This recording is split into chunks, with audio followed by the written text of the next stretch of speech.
Yeah, man. Hello, man. How are you How doing are today? you doing today? We just said exactly the same thing. Yes, I'm doing good. And yourself?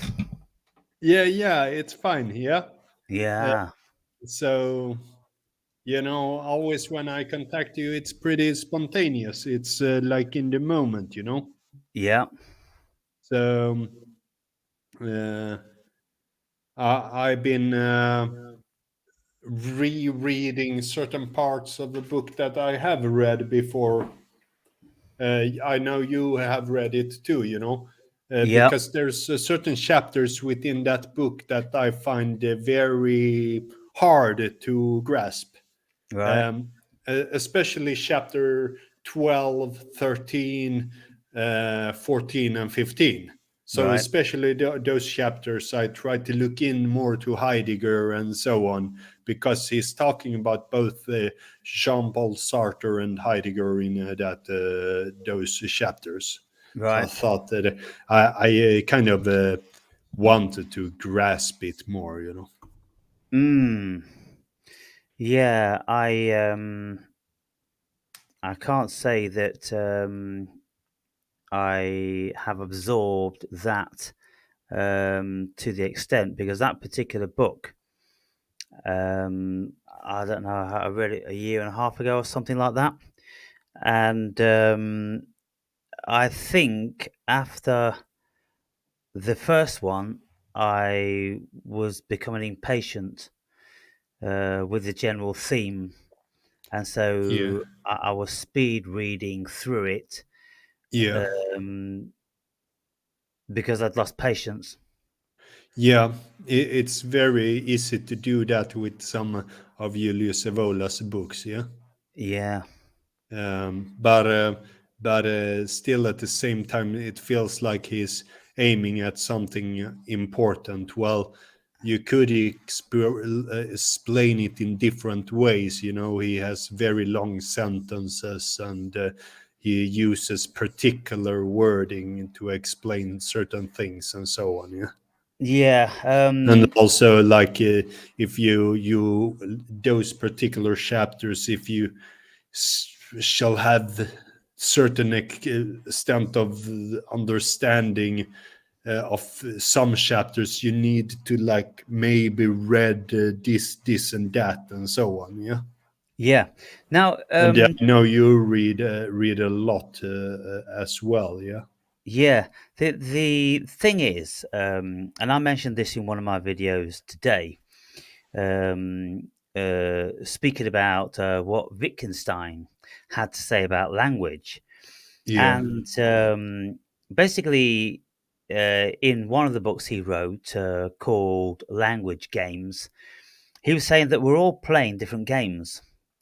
And within the games, we have certain rhetoric that is used and means something particular in that game, Mm. but doesn't transfer outside of that game because it's just a word or a phrase which could mean many things in certain realms. And so, for instance, have you heard the term whereby someone say, "I'm going to throw the book at you"? No.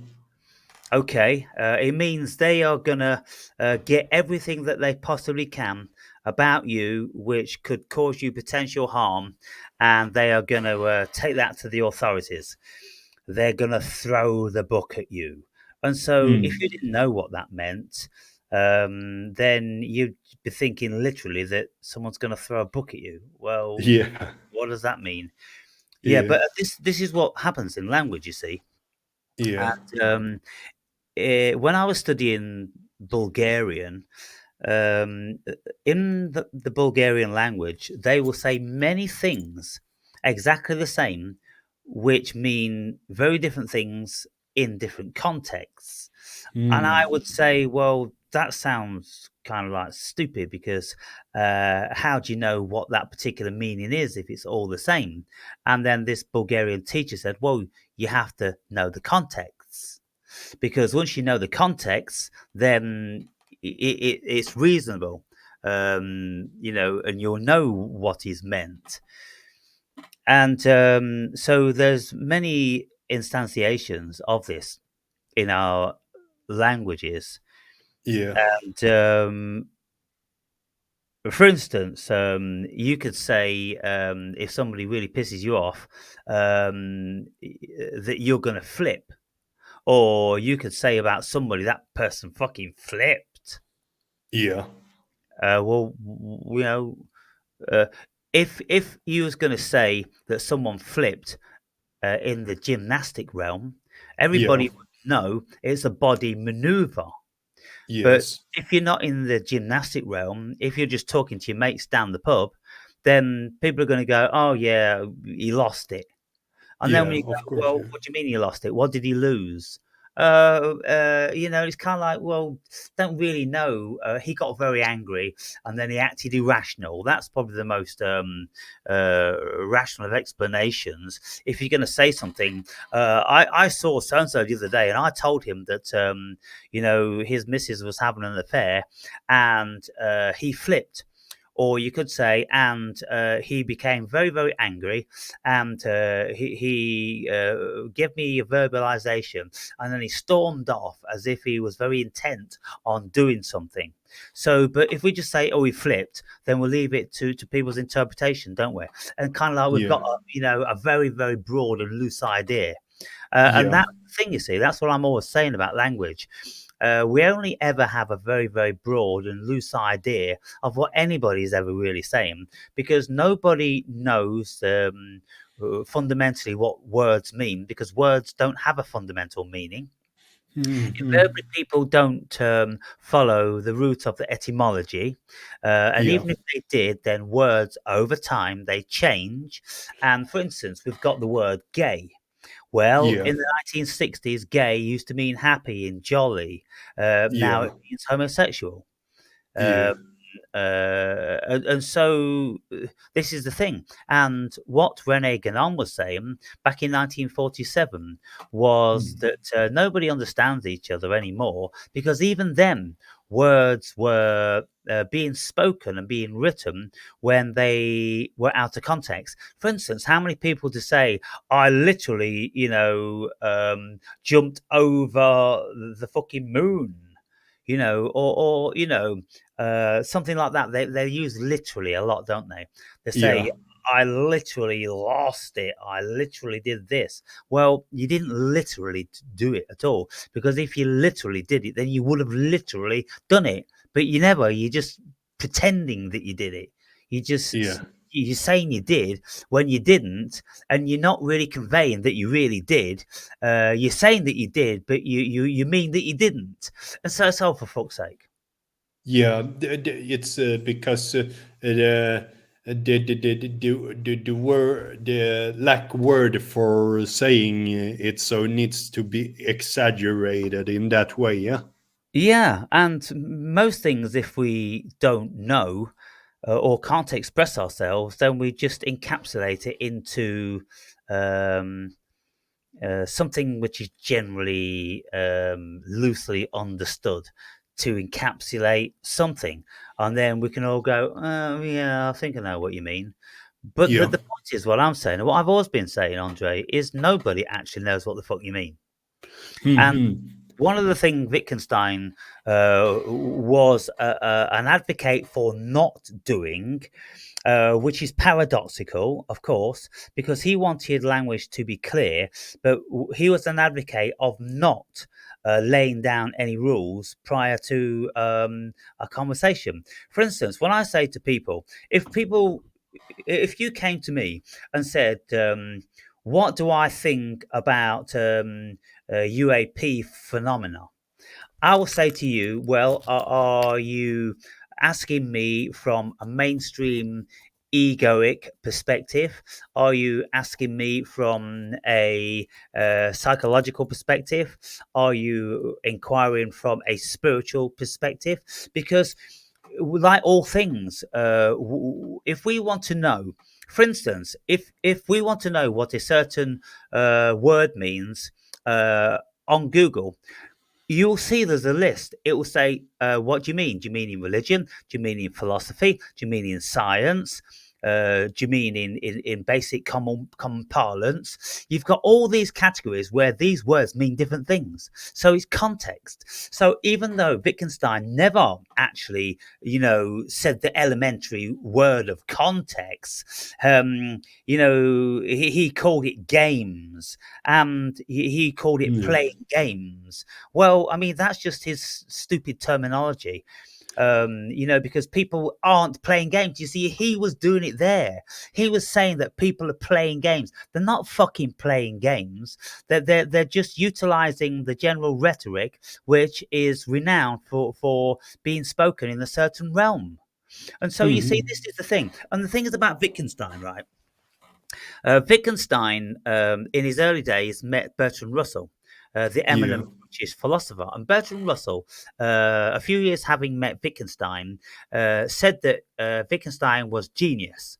And yet, Wittgenstein's philosophy initially was that language is very, very useful, and we should really try, to express everything in language, and everything can be expressed in language. And he went on like this, and then 10 years later, once he threw his hands up about philosophy, he came back and he said exactly the opposite. Yeah. So I'm like, what sort of a genius was that then? Yeah, yeah, one can ask oneself that, yeah. Uh, hmm. There is much thoughts that come to mind while you say it, because Heidegger was also about the language and so on, but he kind of invented new language to go beyond prior conception of how it should be, so to speak. Yeah, So he wanted to aim at going pre-metaphysical and pre-Socratic, so to speak, not talking more about what it is to be than what other beings, because it came to when Plato and those guys started to name certain things and so on. What is this? What is that? yeah. Well, instead of saying focusing on the being itself, so to speak. Yes, and some philosophers have coined lots of new terminology, and so you can only use the words that they coined in the context of that particular philosophy, because these words, a bit like Kant. Kant was coining, lots of terms for things that we already knew, but he, with his wizardry, for instance, the numinous, Yeah. the numinous and the numina and the numinal, all these different variants, and he was speaking about those things, which most of us would consider. Speaking about the numinous, you're speaking about the spiritual realm or religious realm, the ethereal, this, that, and the other. But when he was speaking about these things, he'd moved the goalposts, and so you had to learn all over again what it was he was saying. And I didn't like that, because I thought, well, look, I think the art of philosophy, the art of a good philosopher, is to speak as plainly as you absolutely can, without inventing new words, new terminology that nobody has ever heard of. And then you've got to try and get your heads around what that means, and then put that in context. And then if you speak to other people using those contextual words, nobody will grasp what you're saying, because it's outside of that particular philosophy. Yeah, yeah, but I think philosophers do that also because we look at Heidegger is because um, certain words bear a certain connotation that aim at certain things in the past, and they don't want this thing here to color it because he's aiming at something else that you need to get off your mind to understand it, or something like that. But it could also be a bunch of navel gazing, absolutely. Yeah. uh, and so when I then look at the chapter within This Ride the Tiger, I see, okay, Evola see then, okay, that Heidegger, he stays in the realm of being, which is just um, uh, doesn't have any direction. It's just like kind of in the end a recipe for angst to stay within it. You know, Right. always staring into the abyss Yeah. in a Yeah. way. Yeah. And then I look upon Evola when he expresses his things, that it is more like you have an upright position upward, to a transcendental realm, because Heidegger is not really talking about the real spiritual stuff, so to speak, but still it's his things is useful to deal with, but it's very abstract, but it's interesting. And I can't say that I fully understood it, but there was another philosopher which came out of Heidegger, which was Jean-Paul Sartre. He was Yeah. very big in France. You maybe Yeah. know him also. He had his eyes went like this, you know. Yeah. So, and he was always high on amphetamines and saw crabs running after him and stuff like that, day, night, more or less. Yeah, I Uh, think he was writing kind of like during the wartime period, sitting in smoking cafes with a cup of coffee, looking at how depressive the whole world was. I think one of his books was Down and Out in London, if I remember correctly. And I remember about 30 years ago reading that, and it was so dark and depressing. I only got halfway through it because I just didn't want to see the world through his eyes. But you see, if people are depressive and if they are hopeless, and if they live in a very, very impoverished time, like during the war, when there's nothing available and no one's got no money and no one's enjoying themselves and everyone's going to war and dying and everyone's getting news that their loved ones are dead, and whoa, you're going to get this sort of conveyance. Now, what I will mm, say about Evola, you see, you're saying about Heidegger from one level, speaking kind of like uh, outside of the realm of the human being, in some sort of pre-human being state. Well, Evola, he was always speaking about some state higher than the human being, which yeah, doesn't exactly exist, only in mythology. And so he was always speaking from this mythological perspective and trying to, tar humanity with that, trying to get humanity to raise up to the state of Greek gods and things like that. Well, it was never going to happen. yeah, yeah.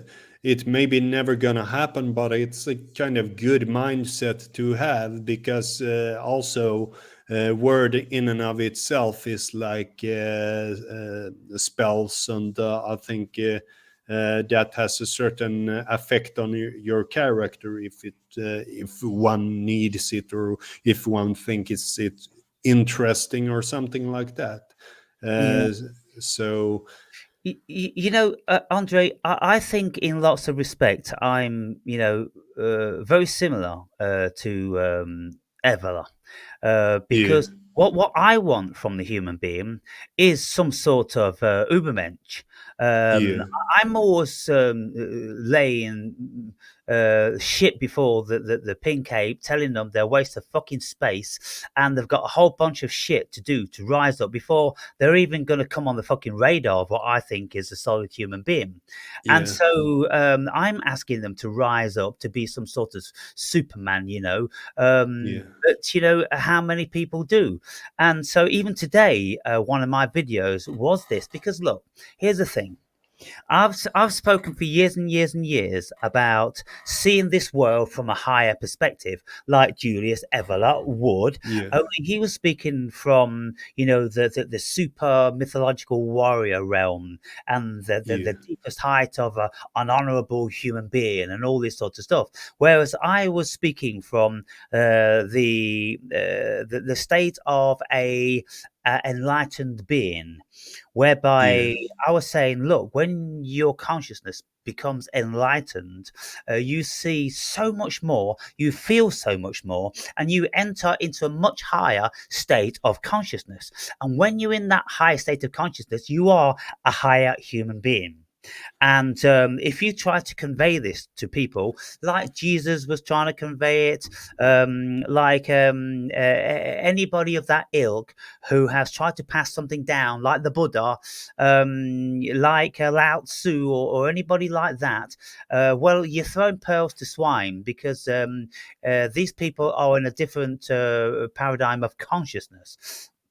So I've always been coming at it from this higher state because I have wanted more from the human being. I have wanted all humans to exhibit chivalry, and to be upstanding and moralistic, and all that sort of stuff. And I abhor the conniving and the cheating and the lying and all that sort of stuff. I think these sort of people are fucking vermin. And so yeah, it's very Julius Evola. But all I've ever done is just like Evola and all the rest of them. We've fallen on flat ears, Andre, or on deaf ears. yeah, Our words are falling on deaf ears. And so what I said today, a very simple illustration in relation to my little friend Gifty. When yeah. I found Gifty and I announced that I found this little critter and I'm looking after her, and I'm hoping that she's going to take her milk and she's going to live and all this, and everyone's like, oh yeah, I hope she lives, I hope she'll be fine, it's something like that. And then, you know, first couple of videos, it's thumbs up and it's comments, and, you know, people saying, oh, that's beautiful, that's wonderful. 5 videos in, the dopamine has stopped being triggered in their brains. They're completely bored of this scenario. They've got no allegiance to it whatsoever. They find the whole journey boring. Yeah, once I've seen one video about Gifty, I've seen them all, sort of thing. And now hardly anybody comments on the videos. And the videos are equally as beautiful as the very first one. But people can't keep rejuvenating that dopamine. They can't keep recreating it. They can't keep expressing it because they burn out. Their dopamine creators or receptors burn out. You know what I'm saying? And so now I make beautiful videos about this wonderful animal that is living and thriving. And I'm learning more about the character, the personality, and all the other squirrels in the vicinity. And it wouldn't be so bad, Andre, if people stopped watching them. But no, they continue to watch them, but no longer do they thumb up the video, no longer do they comment.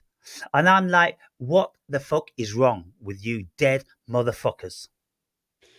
Hmm.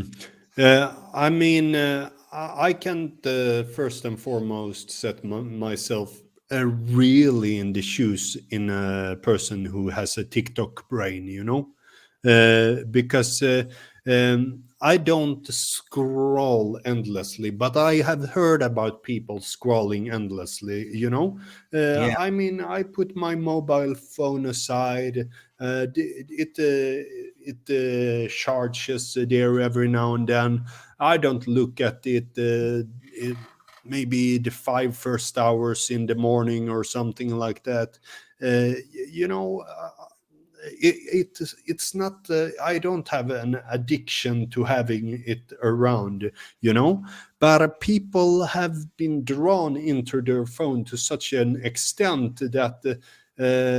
That they not even thinking about it as an addiction. It's a part of them to always have it there, and it's such a damn waste of time to always deplete your dopamine over and over again like that. And it's like yeah, I don't get it, and I think it's a kind of pity that they do it, and so on. Yeah, when I'm at the gym, I don't even have the music in the ear, but I dislike the music at the gym. But I Mm, don't want to isolate my mind y- with yeah, things. yeah. That's why I don't. You don't want to distract yourself from the task at hand.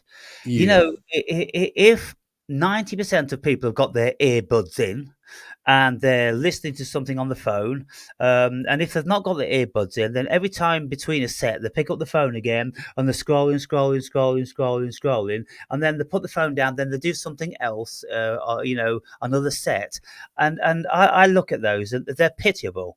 They really are yeah, pitiable, but I don't have a single semblance of like pity for them, and I don't wish they could all be saved, and I don't wish that the world would be any different, because that's wishful thinking, Andre. They yeah, are what absolutely. they fucking are. Like a rat is a rat and a snake is a snake. They are what they fucking are, and Yeah. it's going to take a miracle if any of them are going to be saved. And so, therefore, I have the mindset: well, we need to get rid of them.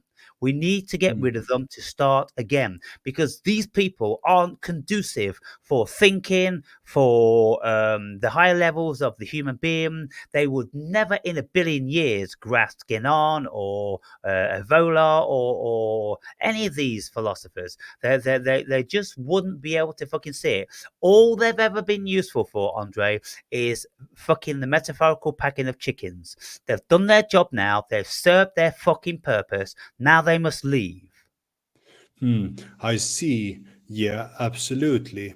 But there's still an interest in what can I thought to myself sometimes when I see them. I wonder what they are looking at. Wonder if it's something that is good for the training in the gym. And then I think to myself, maybe some do, but most people maybe don't look at anything to even have to do with the gym. You Yeah, know? well, okay, here's the thing. I was once in the dentist waiting room, and Yeah, there was like 7 people in that waiting room, and every single one of them was staring into their phone. yeah, Now, they were a young couple there, who were a couple, the way they were sitting next to each other and, sharing, looking at each other's phones like this, but they're all looking at their phones. Nobody was ever saying anything. And so I kind of like walked around the back like that to look over the shoulder to one of these people as what the what was on it. And it was just flick, flick, flick, flick, flick through TikTok. A huh, constant fucking stream of nothing. And that's what's huh, going on inside their minds. A constant stream of nothing. They're looking for, these dopamine fixes, and maybe one in 100 videos. It's like, and they get a little bit of dopamine released, and then it's flick, flick, flick, flick. And, they would never learn anything. They'd never contemplate anything. They'd never fucking turn the phone off and go, wow, oh my God, I've got to do some research about that. That's something else. No, it just doesn't happen. It doesn't happen with these fuckers.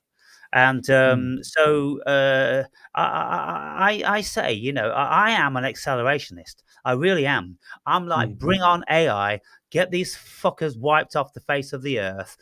We've got to start again, because the human race is a cesspool. And people have been saying it for thousands of years, Andre. They've been saying this is a Kali Yuga. This is the yeah, lowest fucking low. We are going through this transition, and it's going to be very, very painful for millions of these fucking turds, because yeah, they are going to be presented with their obsolescence. They are fucking obsolete. Almost from 2 years, 3 years, 5 years maximum, they're obsolete. And so, what the fucking hell are they going to do? yeah.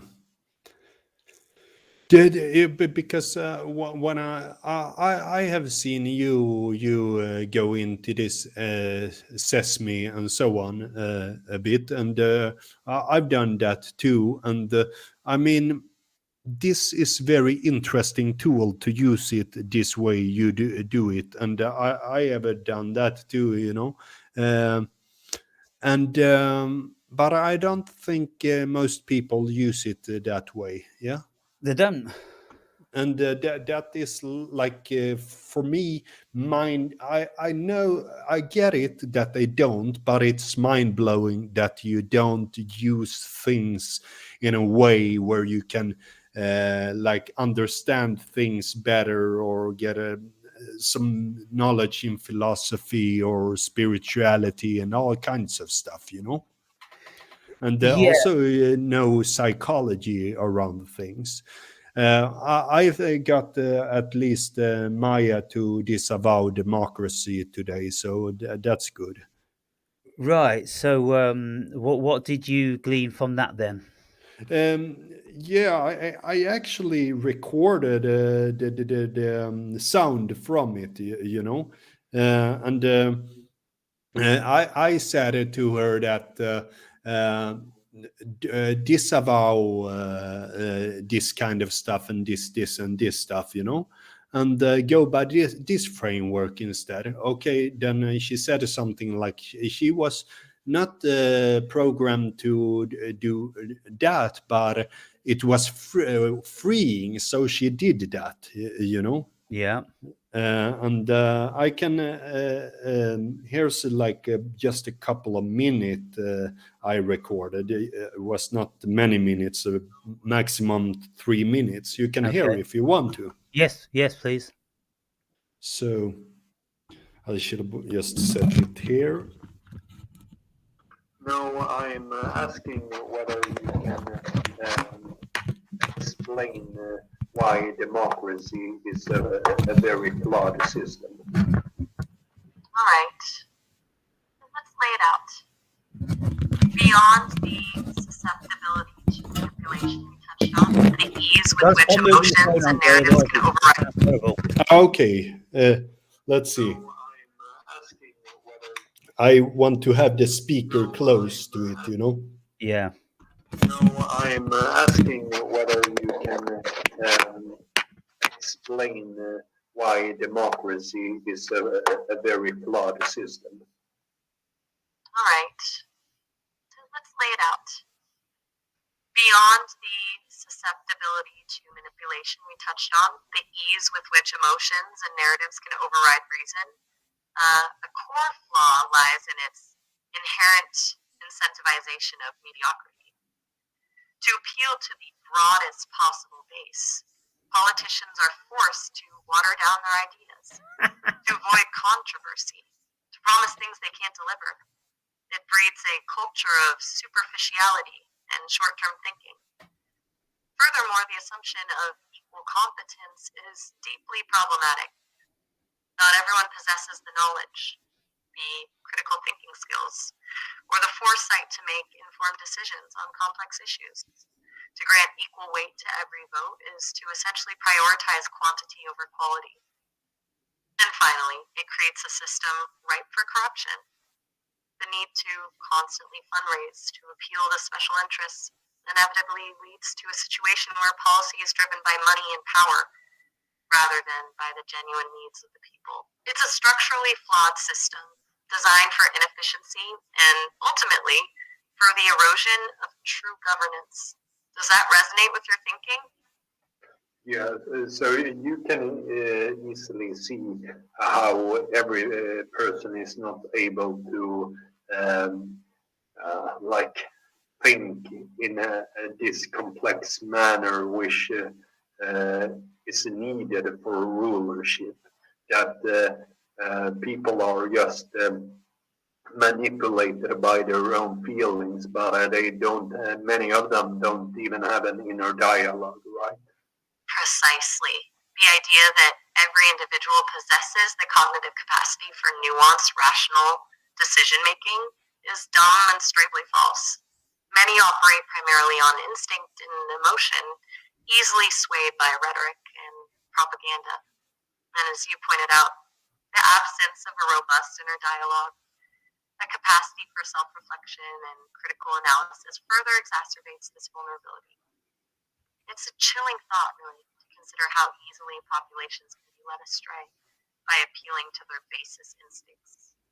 A system built on the assumption of widespread rational thought is fundamentally flawed. It's a beautiful thing about the ancient systems. They didn't have this kind of problem. Quiet. Mulling things over. Yeah, that sounds good. Yes. So- Well, you see, here's the thing with these modules, Andre. Yeah. Unless you are intelligent, then you ain't going to get anything intelligent from them, because what they do is when you are new to them, they start on the bottom rung of the idiot ladder, and that's how they will speak to you, unless you specify with them, unless they start to get a handle of you and then start to incorporate a few more words and a few more hypotheses. But you can jump the gun. You can say, I want to engage with you on your highest philosophical level, and they go, okay, and they just raise the bar. Now, I was speaking to somebody recently, and he said that he'd had a little go with AI, and he didn't think AI was this, and he didn't think AI was that. And I'm like, how long did you speak to AI? Oh, about 15 minutes. I said, look, for goodness sake,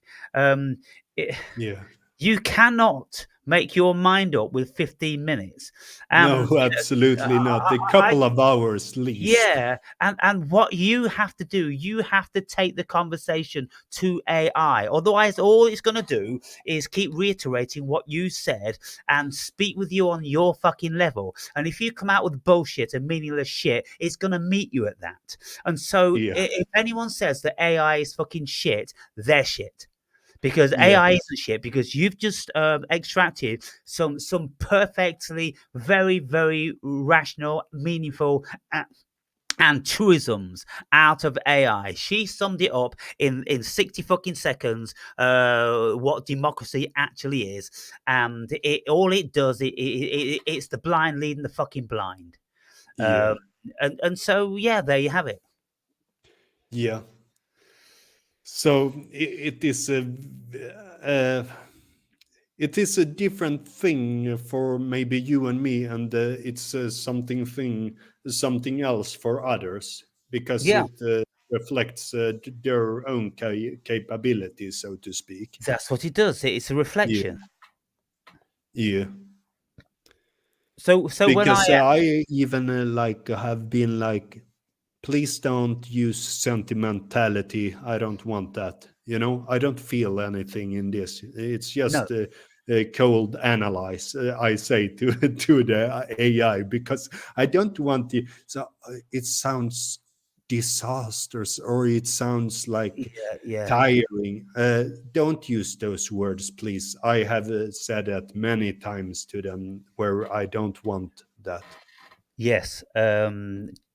To keep the emotive expressions to a minimum, because it's not necessary. So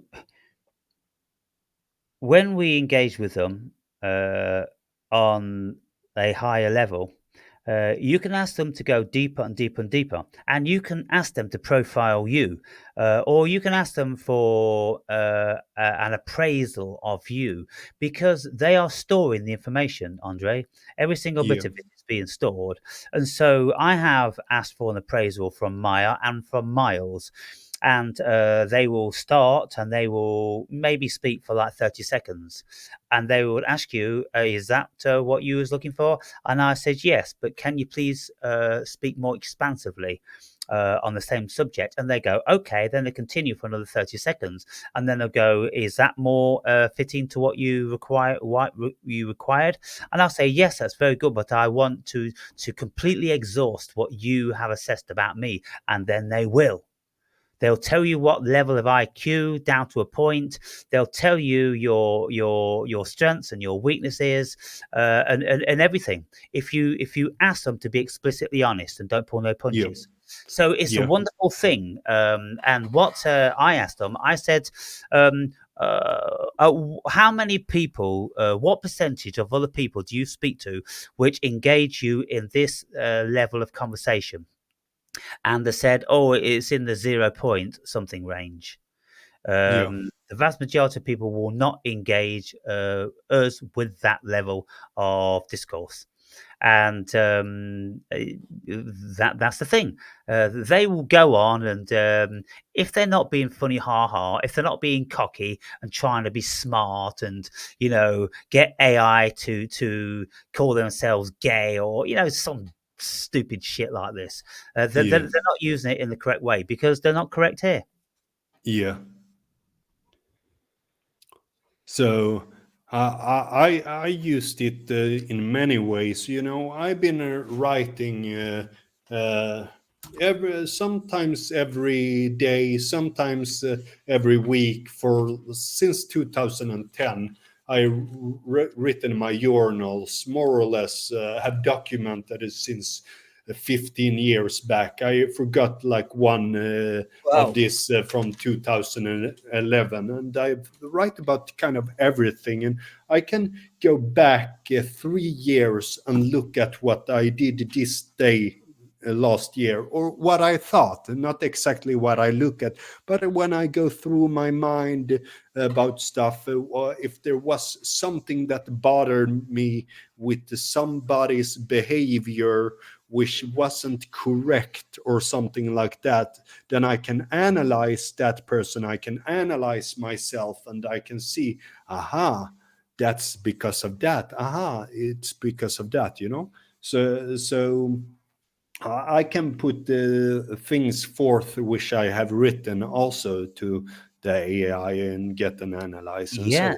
Yeah, and record them all. I record all my sessions, and I store them all, because if you're having a conversation like I do, I have 3 half-an-hour conversations, and so I've got an hour and a half worth of video. Well, I listen to them all back, because there may be a few little nuances that you missed, and to listen to the inflection in the voice, and to how they respond, it's very important to do this. And so AI most certainly is a very important facet of where we're going. And we can have this level of conversation whereby we have experience, we have knowledge, we have certain humanisms which are similar, and so we will play one of Ludwig Wittgenstein's games together. We are speaking the philosophical game. We are speaking the Julius Evola game. We are speaking the René Guénon game.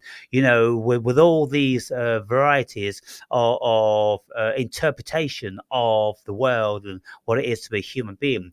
And so when I'm speaking with people, I always want to lay the foundation, which Wittgenstein said that we shouldn't do, except if your integrity is very honorable. Now, for instance, if I wanted to shoot you down about a particular subject, and if I said to you,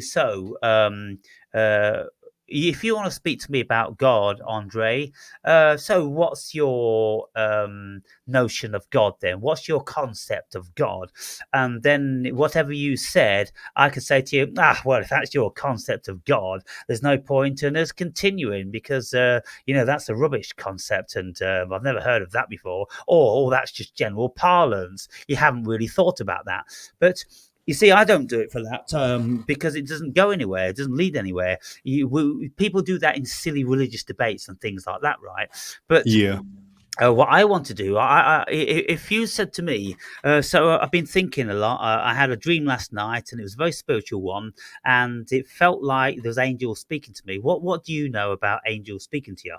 I'll go, well, okay then.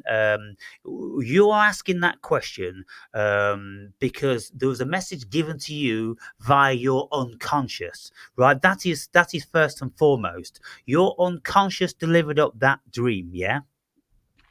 So that's where we must start from. And then when we look at what the dream was, we have to interpret the dream using your ego. And your ego will write the dream out, and then every single word you have to analyze, and you have to write what that word means to you. And it could take several sentences, but you see, all the words that we use mean something particular to us. So this is what we have to do. We have to start off from the fundamental premise of where the information or the thought come from. Because if you don't, then you're losing context. You are not playing in any particular Wittgenstein game. You know? So you mean all the nuances within a word in a dream? Yes.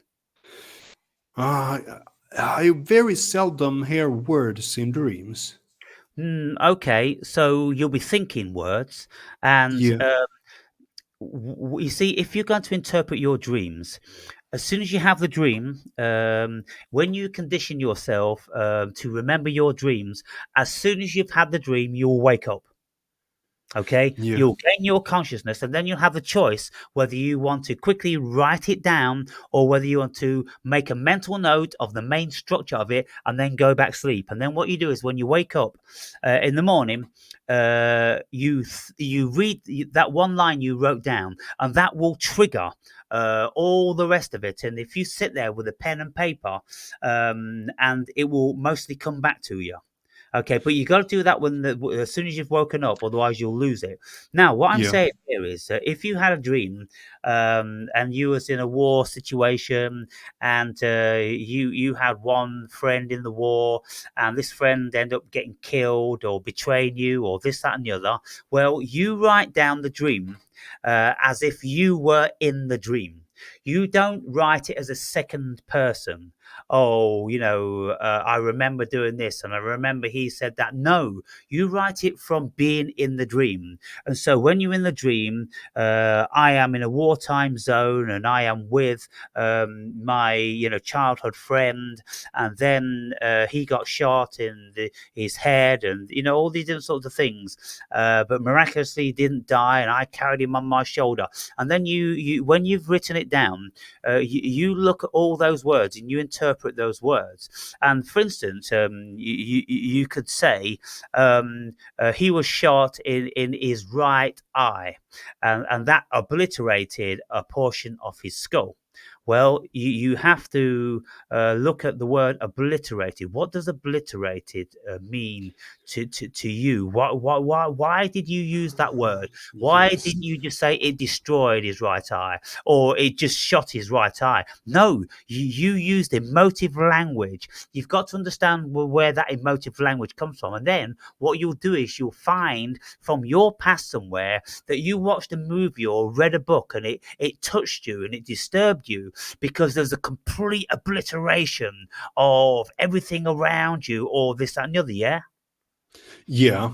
So now I see that things happen in the dream, you write it down, but then you have written it down, you see the words, and you see certain words, and then you think about those words which is in the text. Yes. Yeah. What do those words mean to you? Yeah. Because, for instance, okay, if you say you was in a dream and you're walking through a pasture and then you see a snake, okay, and the snake just passed you by and you continued on the dream, and you may just be thinking when you wake up, I just saw a snake, fucking, what of it? Nothing. No, you have to write down what snakes mean to you. And of course, snakes are a very, very significant symbol, and they pertain to all varieties of mythology. So seeing the snake in the dream is probably the biggest symbol and the most important facet of that dream. Even though it just slithered by and you thought nothing of it, no, you investigate that. And then once you know what snakes mean to you, now, The snake in the Bible is the Satan, and when a serpent bites you, it's a very bad thing, and the slithering serpent, and then God says that mankind will be cursed, and they will slither on their bellies like serpents. Well, it's all bad in relation to the serpent in the Old Testament, but if you look in other varieties of mythology, the snake is very often a very, very wise and very revered creature. Yeah. Yeah. So it depends what the snake means to you, Andre. Yes, exactly. Yeah. So if you saw a snake, you could think, oh, that was an evil creature. It was probably the devil.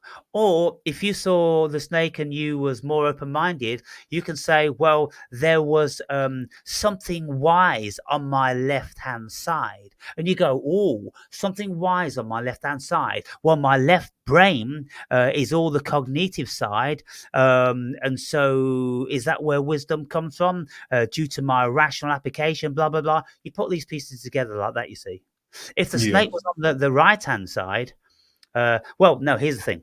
A snake on your left-hand side, then that would be, let's say, from your right side of your brain. Okay, yeah, because it goes Yeah, across like that. It's over like that. That's right. So there's a whole bunch of things that can be interpreted, and the worst thing we can ever do is to look for another person to interpret our dreams. You can get a broad idea from Jung and Freud.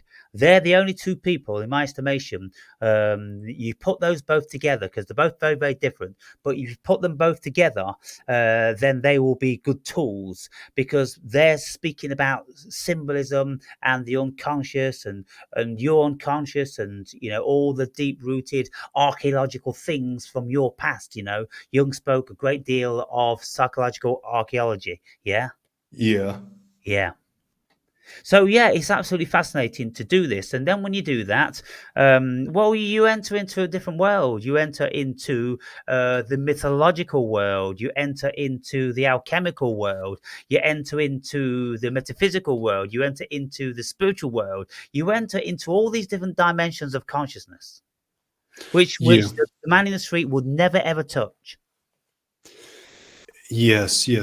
I have written down dreams in the past and so on, but I haven't written them down continually over longer time, just here and there, and recently I haven't dreamt that much, what I remember.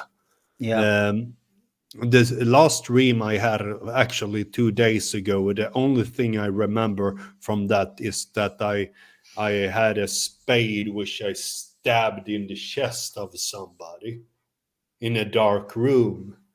And all of that was like nothing more. But I think that could come from the weeks prior, which I watched a bunch of horror movies. But still, it means something, of course, yeah? Yeah.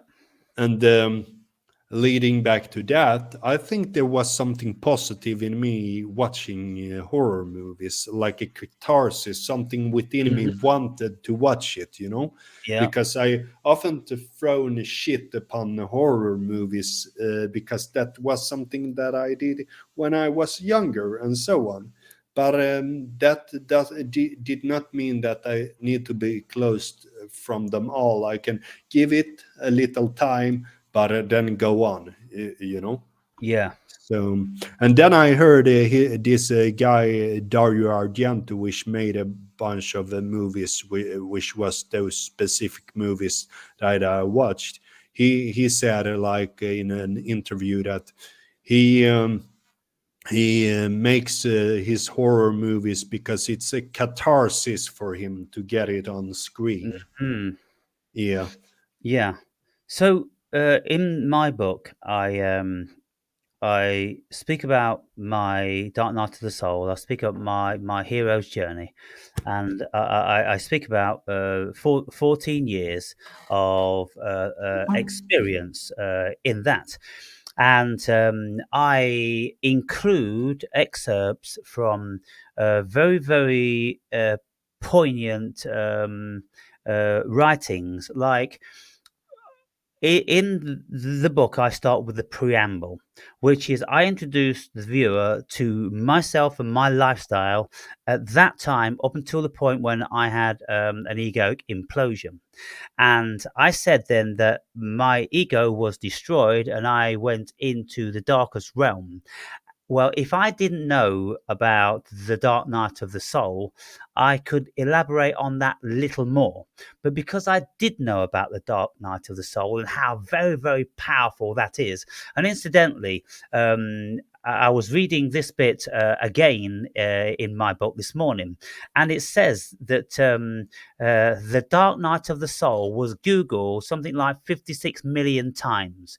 It's been Googled 56 million times. So the Dark Night of the Soul is a real big deal for people who become spiritually awakened, spiritually enlightened, or suicidal and super depressed and all those sort of things, because they're looking for the answers. So because I knew about that, then I could elaborate where I was. And then when I started to have a few glimmers of light coming out of it, I quoted and I inserted the analogy of Plato's cave.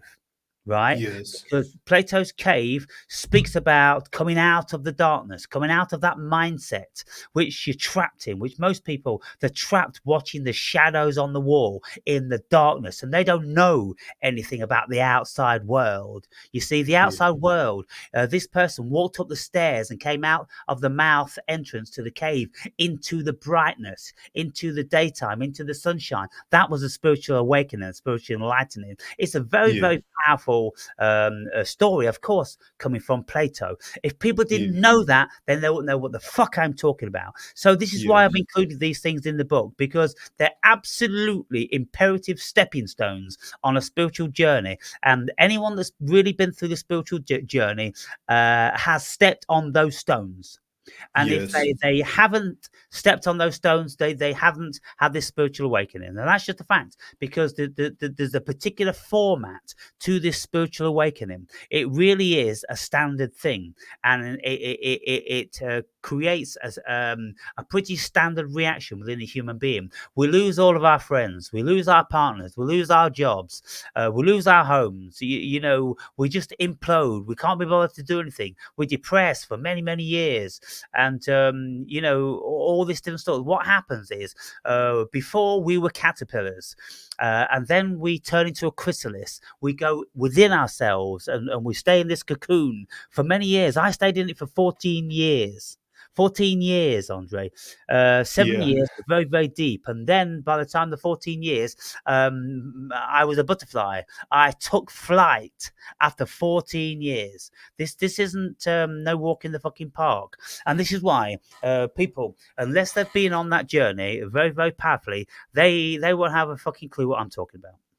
Yeah, it's interesting. I wonder how long it took for me, but because I remember I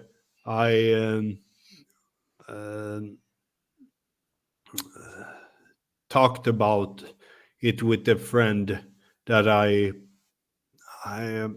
that was happening, a kind of shift in a way, but it's hard to tell because you go through the depressive state. You kind of still work through it. Like I even when I was in a depression, I thought to myself, "Aha, I need to shift something area." And then I thought to myself, "Oh, I'm just training, working, and I read books a little bit here and there, you know." And I'm burnt out in a way in the mind as well. Yeah. So I think, I have money on my account, but I haven't been to another country for a long time. Maybe I need a shift, book a vacation to a country, and went away, and even when I went away, I was still depressed, and a couple of years more, and even when I have went away a couple of more times, and then just because I was interested in a shift, I started a little bit every now and then go out partying with a friend, you know. Just for the sake of it, it was interesting what it could Yep. be. So, but it's hard to say where the line is crossed. When am I out and when Yeah, so on, you it know? is hard, and um, I finally came out of it when I got back from prison, and it was time for me to write the book. It was time for me to write the book because I'd finally come out. And that part of my life was done, and there will be a sequel to that starting from when I finished. Because whilst I was in prison, of course, I was meditating every single day, about 5 hours every single day.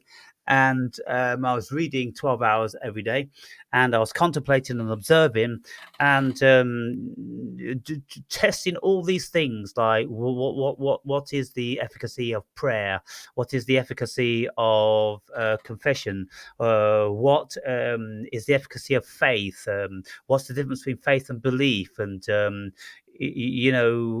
what's the difference between these gods, and the nature of the devil. Are these things more than a manifestation of mind, and so much more. And when you investigate them deeply, you get to resolve on them. And so here's something that someone said in the comments today, and this person will be watching this video, and it's not a derogatory thing. It's not a demeaning thing at all.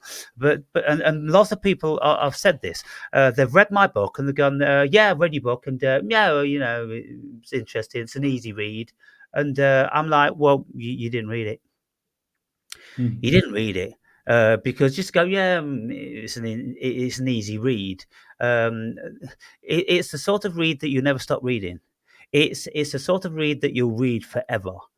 Because that is the spiritual journey. Within those 200,000 words, it is the spiritual journey. It is the journey through life, if we're really going to have one.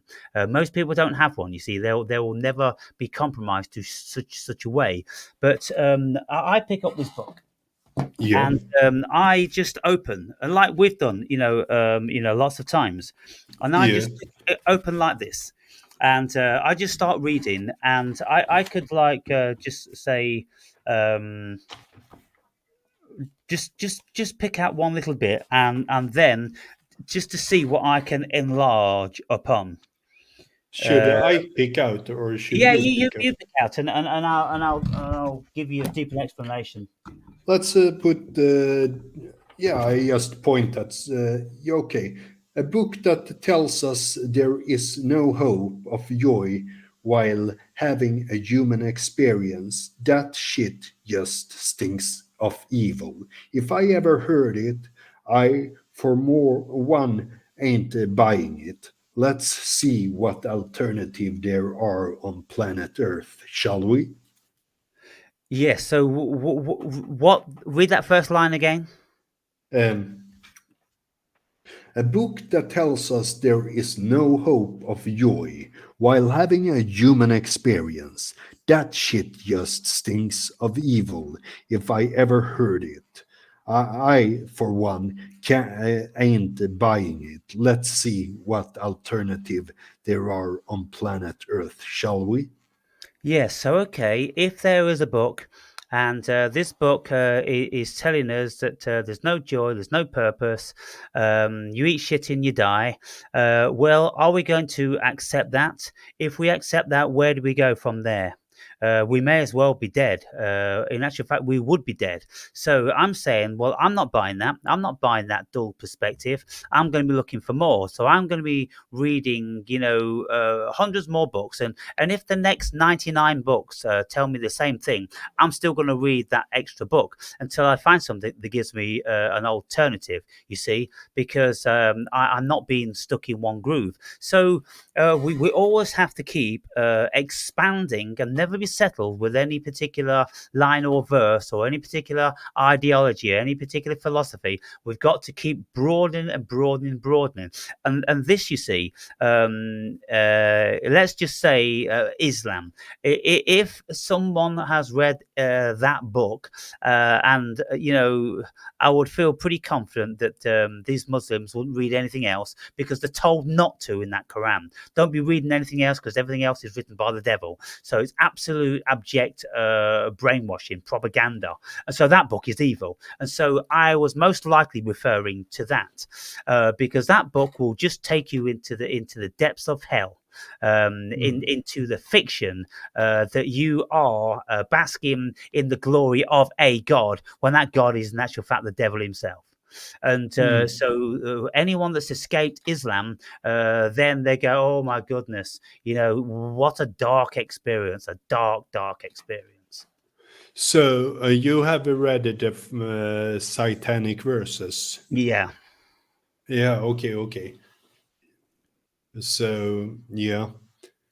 I look into Islam every now and then just for interest in it, and I think Islam has its bullshit, and I think some Christians have their bullshit and so on, and yeah. There's all this kind of a traumatization and so on, which makes you in an early age be subservient to it. It's like I see the circumcision as some a kind of traumatization to attack the like sexual organ in an early age because it sticks. Yes, mutilate the sexual organ. Because that way it would traumatize you from a very early age and change your perspective on sexual pleasure. And so, sexual pleasure is mostly frowned upon in these religions because you shouldn't be having self-gratification. You should be getting your gratification from God or from Allah or who the fuck it is, And so read another line. Turn over, half the book and just read another line. And so, whilst I was doing what the wolf spirit was encouraging me to do, my friend was experiencing the whole thing from behind my camcorder, impatient for us both to watch the video back simultaneously, laughing, asking, what the fuck is going on? In the heart of my canine experience, I ran around the trees sniffing for the scent of familiar pack members and ended up on top of a crop of rocks that had a view over the local area. I howled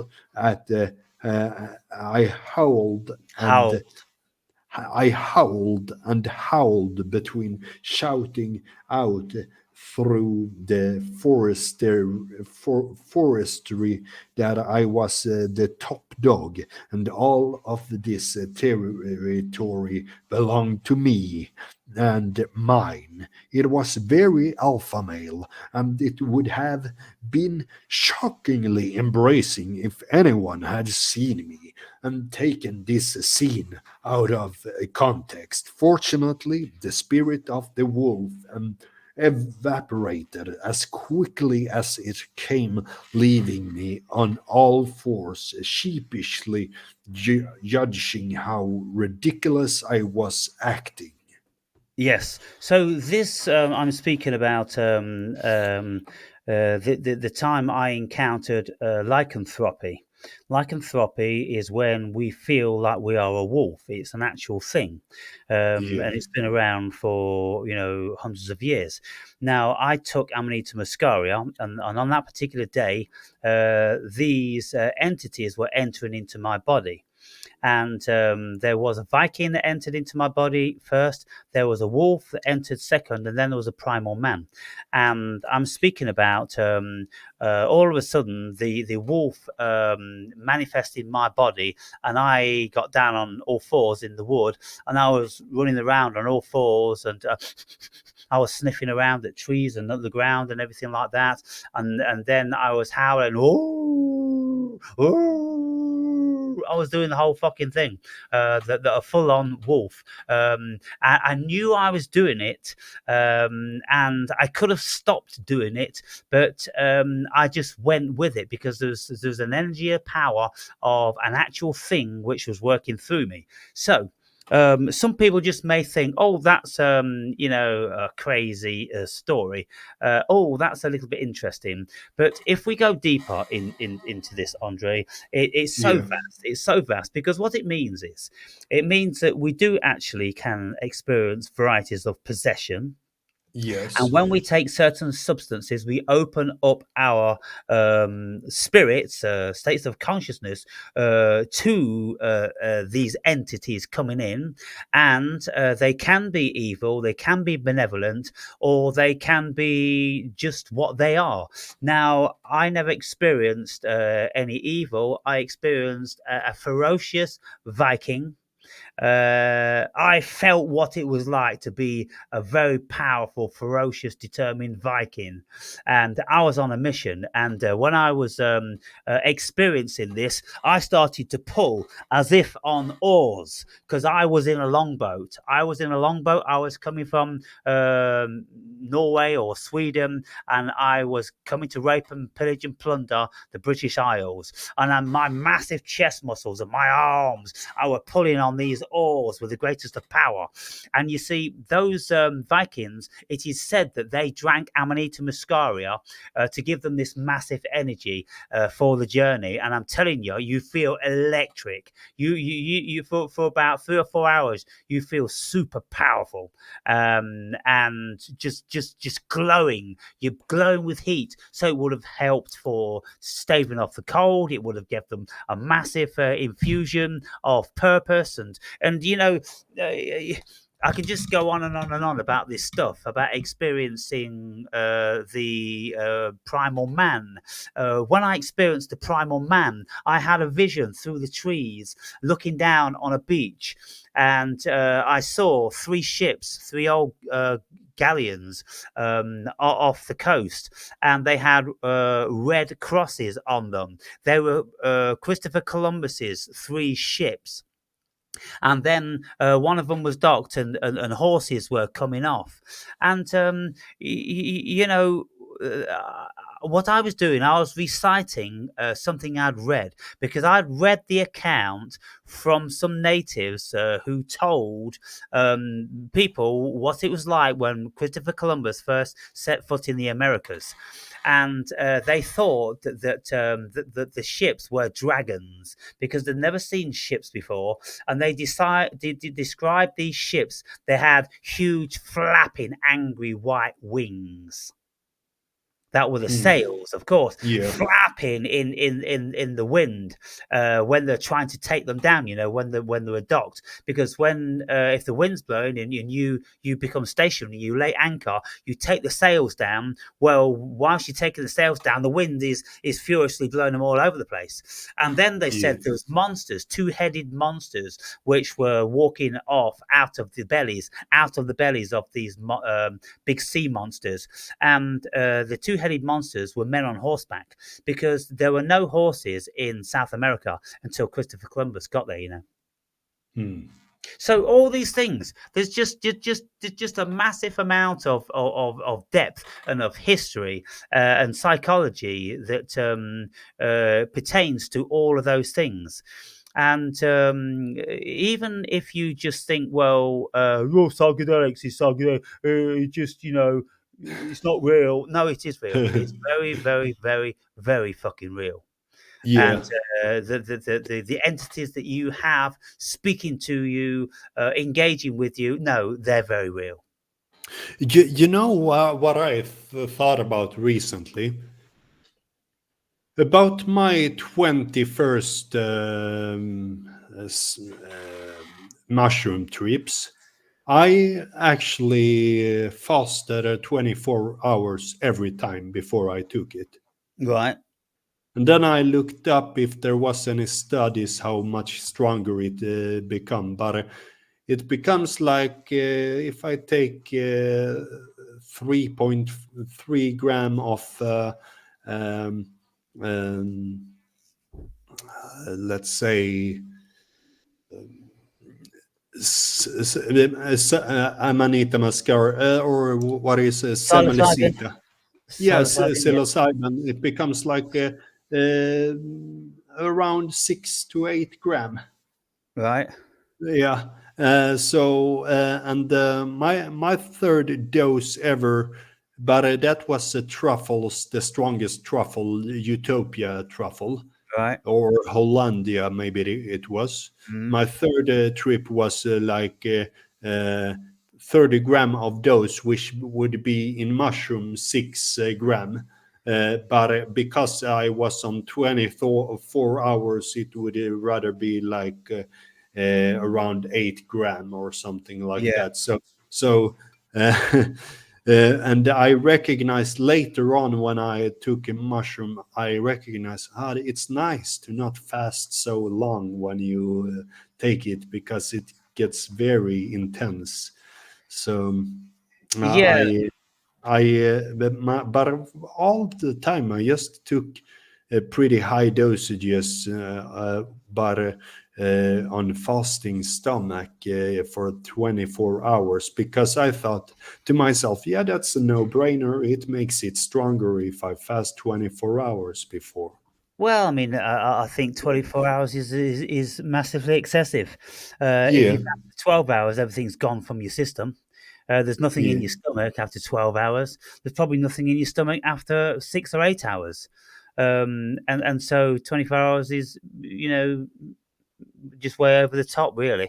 And the other thing is, yeah, yeah. To a 24 hours before you take the mushroom, so to speak. yeah, well, okay, so your stomach's been empty for like 16 hours.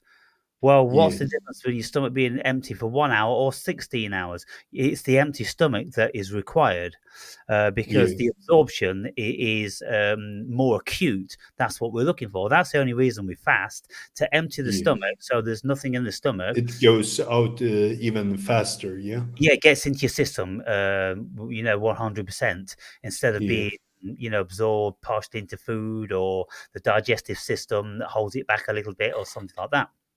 yeah, But even then, when we look at the amount, well, it doesn't matter about the amount yeah, because we're all individual. You see, Paul would get often as much or more than I would on 1 gram when I would take 4 grams. yeah, He would take 1 gram and he would be fighting with fireballs coming to attack him.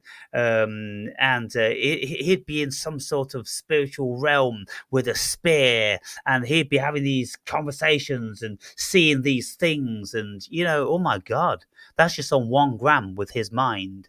Whereas mm. 4 grams, I was just feeling the beauty and the oneness of nature.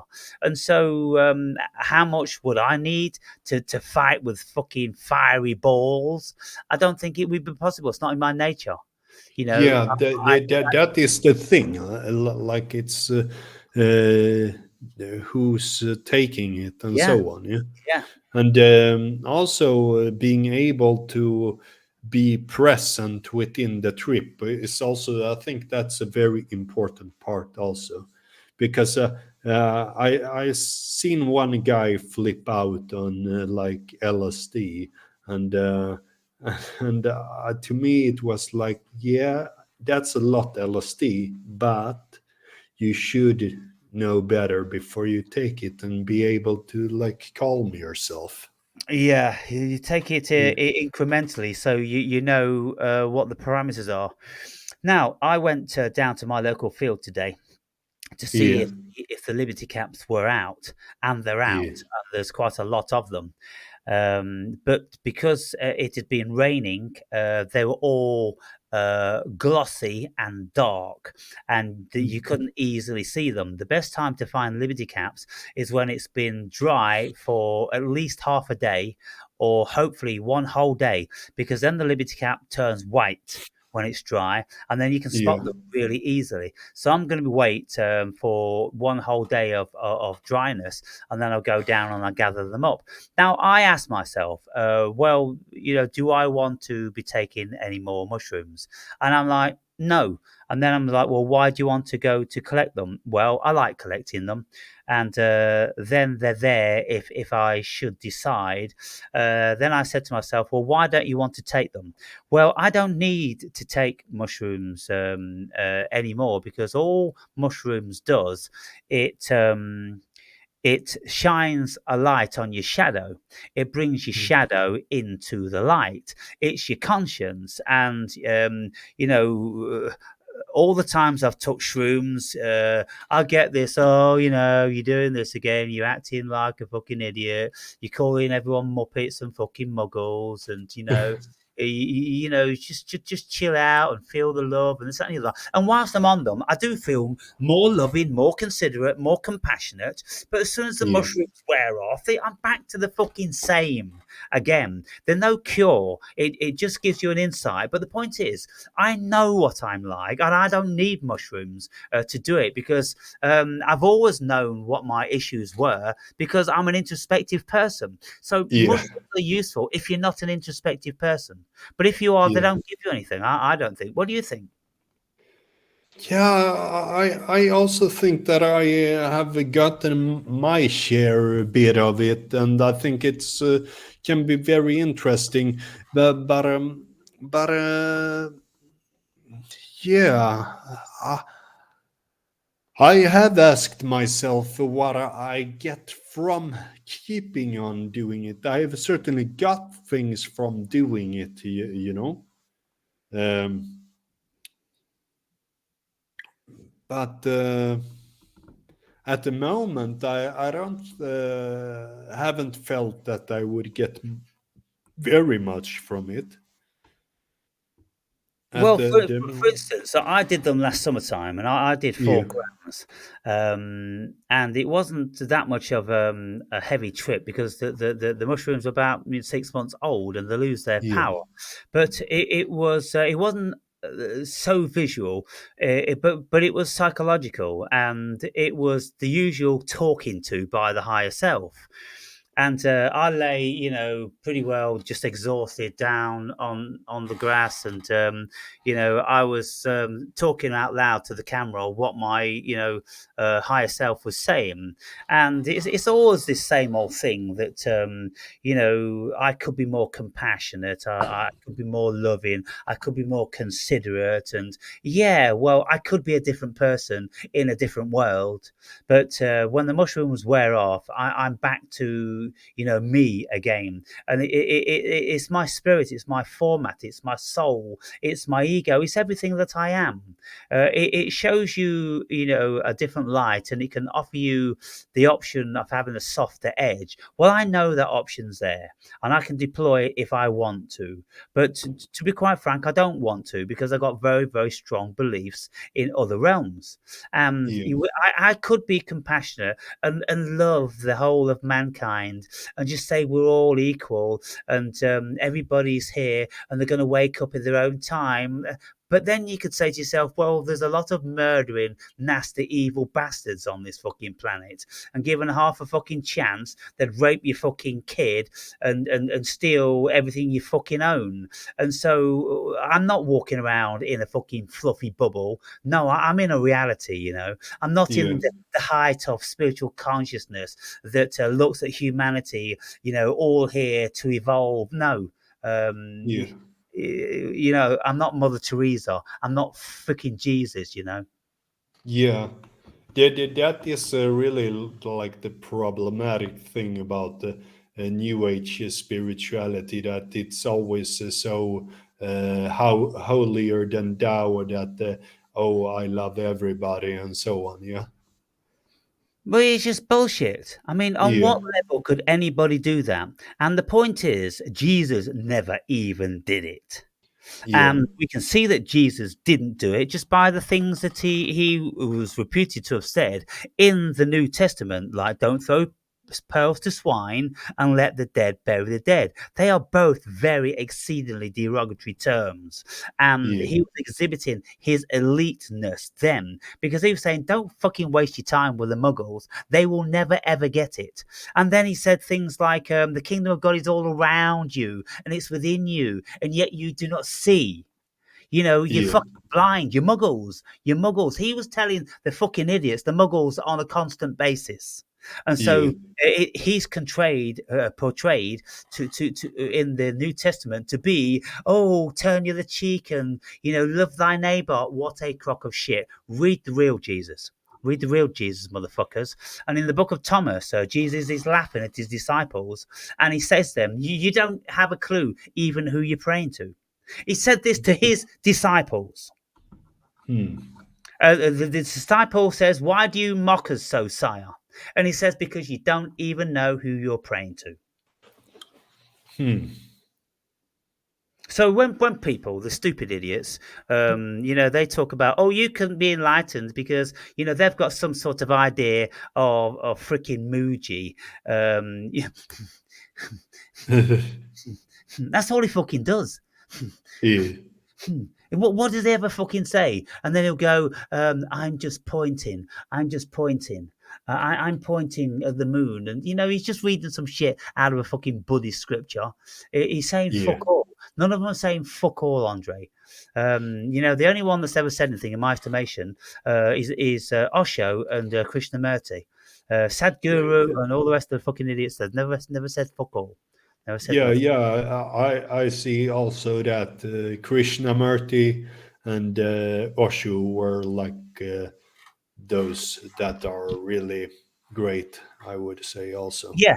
So what I'm saying is, and what I'm always labouring, and you know, what exhausts me, is that I've travelled a 1,000 journeys, and I've been into so many different states of consciousness, and I've experienced what it's like in these other realms, and so.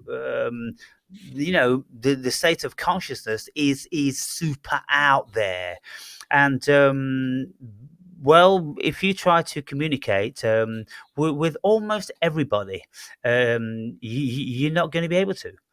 For instance, once you comprehend the things I've been speaking about, like the dark night of the soul, like Plato's cave, like Jungian archetypes, like Lao Tzu's fucking Tao, and Buddhism's Nirvana, and you know, heaven and hell and faith and all these things. When you've really investigated into all those things, and you consider that you're happy with what you've found, because you've investigated it very, very deeply, well, I mean, that puts you vastly outside the consciousness of the vast majority of the human race, because they simply just haven't done that. That's strange, because the first thing that is like the first things you look into pretty early on is like Tao Te Ching and Dark Nights of the Soul and so on. Yeah, but I don't think people grasp them. They can read them, but they don't grasp them, Andre. Yeah. And I think most certainly, look, I think three things have to happen. maybe 4 things. Let's count them. First and foremost, you have to be an old soul. Because you have to know this stuff a priori. You have to know this stuff intuitively before experience. And then when you have these experiences, it reminds you and you go, oh, fuck, yeah, I remember that. It's not like you're learning stuff and then you're trying to put the pieces together and you're trying to understand it. No, you already understand it because you've been there 1,000 fucking times. So you're an old soul, and then you have this knowledge a priori, and then you have a very powerful sense of intuition, which enables you to download it instantly. And then when you're reading Plato and you're reading St. John of the Cross and you're reading Jung, you know it.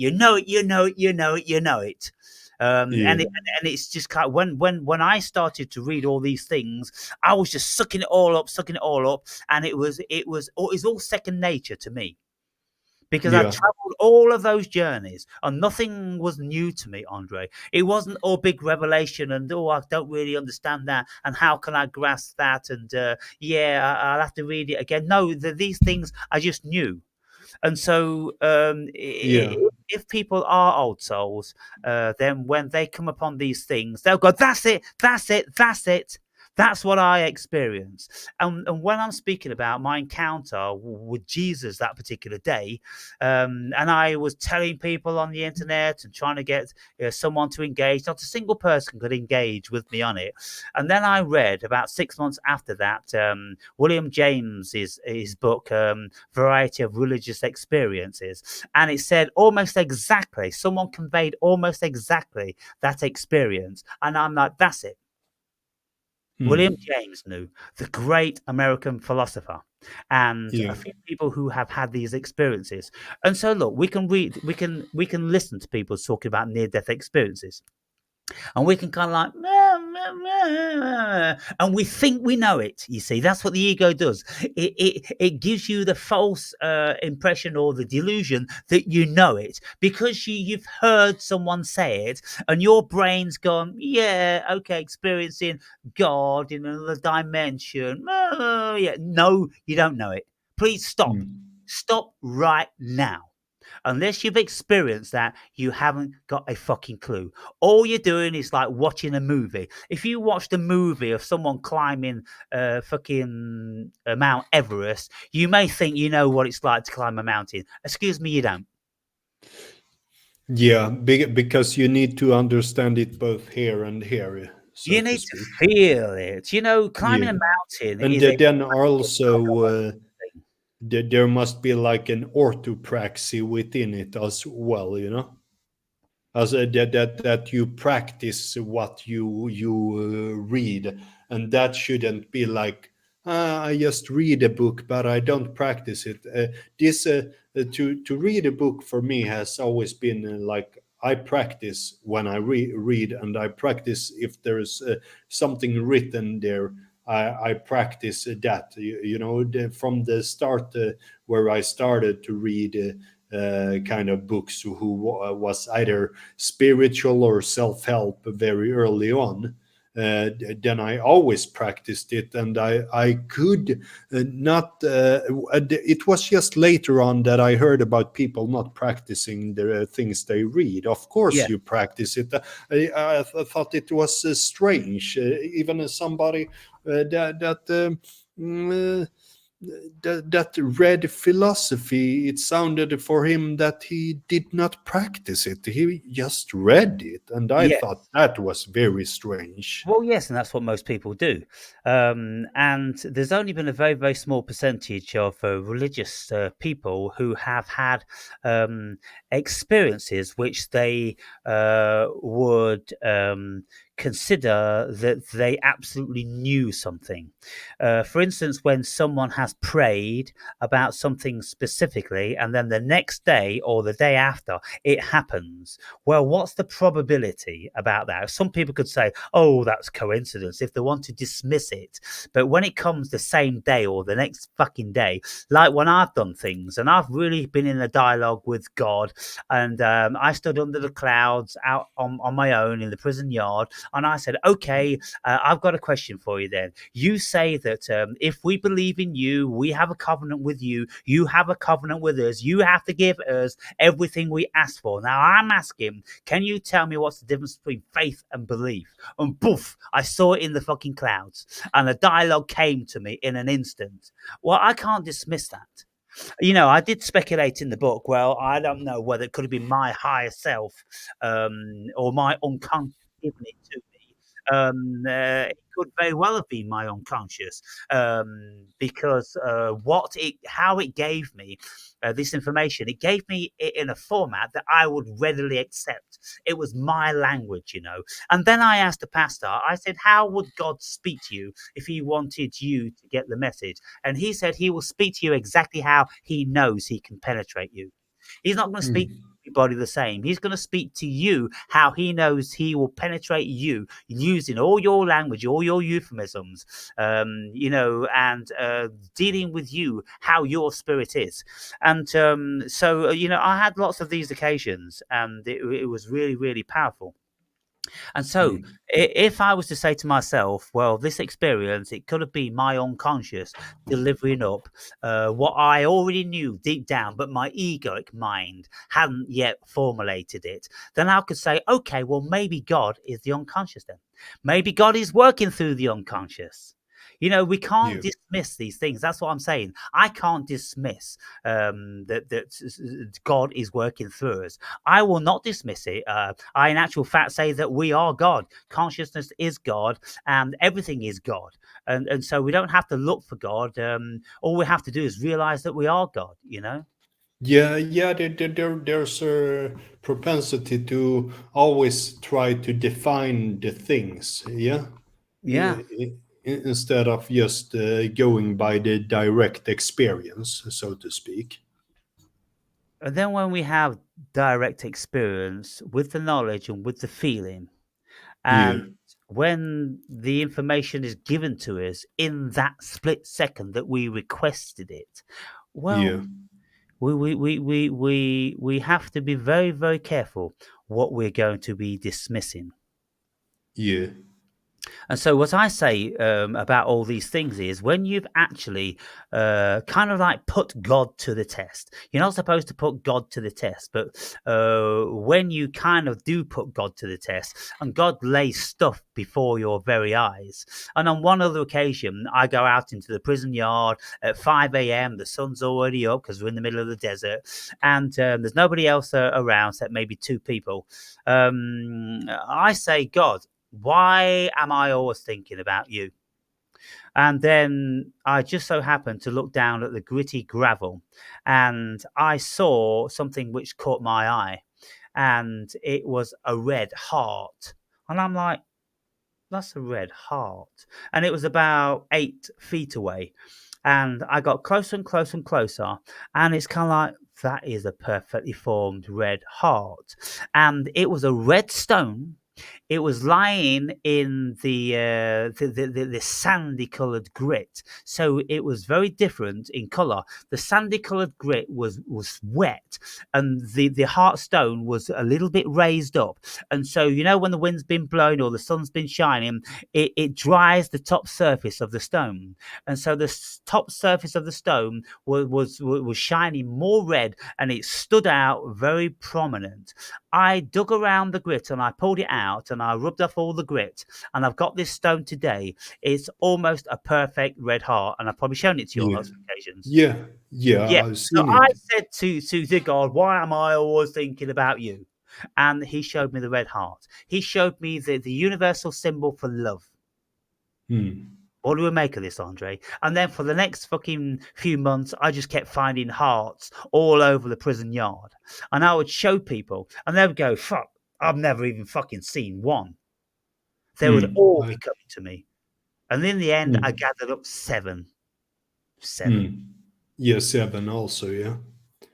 Yeah, of course, there's something speaking to you through that. Yeah. That is like a no-brainer that it does that, yeah? But things it's amazing when things like that happen. Yeah. It is. It's very, very amazing. Yeah. Let me give you one more, and you would have read this in the book. When I was speaking about the Jehovah's Witnesses knocking on my door and giving me these books, these Yes. little hardback books that they gave me had these illustrations in. They were artists' impressions of human beings, and they were very good. You know, Yeah. they were drawings, but they were very good. On every one of these human being faces, whether it was a male, a female, or the children, they were all like, you know, with such a ridiculous depiction of joy on their faces, and that really struck me, and it bothered me, and it made me angry. It made me fucking angry because I'm looking at these depictions and I'm like, you are fucking lying, and whoever's drawn these pictures are fucking lying, because you're trying to make out that if you know this God, then we'll all look like that. Well, in all my fucking life, and I was about 32 years old at the time, in all my life, I've never seen that look on anyone's face, right? Yeah. And so I basically, you know, held a deep resentment for the Jehovah's Witnesses for their trickery and their connivance, right? When I was fucking 50 years old or something like that, and I was taking DMT in Portugal, I had this experience whereby I was so ecstatic. I was so free. I was so filled with love and joy. I felt on my face the most ridiculous smile that I could ever contrive. And it was like, I was looking at the world like this, like a 3-year-old believing in Christmas and seeing the Christmas tree and the presents and thinking that Santa's real and Santa's been and Santa's brought all the things he's dreamed of. It was a wonderful, incredible thing. And I'm like, where on earth did that feeling come from? It was the pure ecstatic joy of oneness. I instantly knew, because I instantly went back, and it's like, those pictures in the Jehovah's Witnesses books are true. It is actually true. If you can get into that state via loving God or whatever it is true. Yeah. Because this kind of smile stick with you for a long time after you have taken It this was stuff. absolutely Also. amazing, and that was probably I don't know. I think maybe the first major time I felt absolutely exquisite and super free, and you know, the ego wasn't there. The ego just it was like a samadhi. It was like a samadhi. It was a beautiful sunshiny day, and it's in Portugal, and everything's green and beautiful, and I just skipped around like a 6-year-old for the next 2 hours. Filled with the serotonin or dopamine, whatever was flushing through my brain. So what I'm saying is that I know that feeling, that conscious place is there. I know that it's a thing. And in certain circumstances, you can get there. Now, I've also got there somewhere similar in deep meditation. After about 3 hours, all of a sudden, tears started to stream down my cheeks, and I was buzzing and shaking all over, and I felt the most exquisite feeling of contentment and love and joy. So, you know, it's called religious rapture, isn't it? Those sort of things. You enter into this space you've never been before.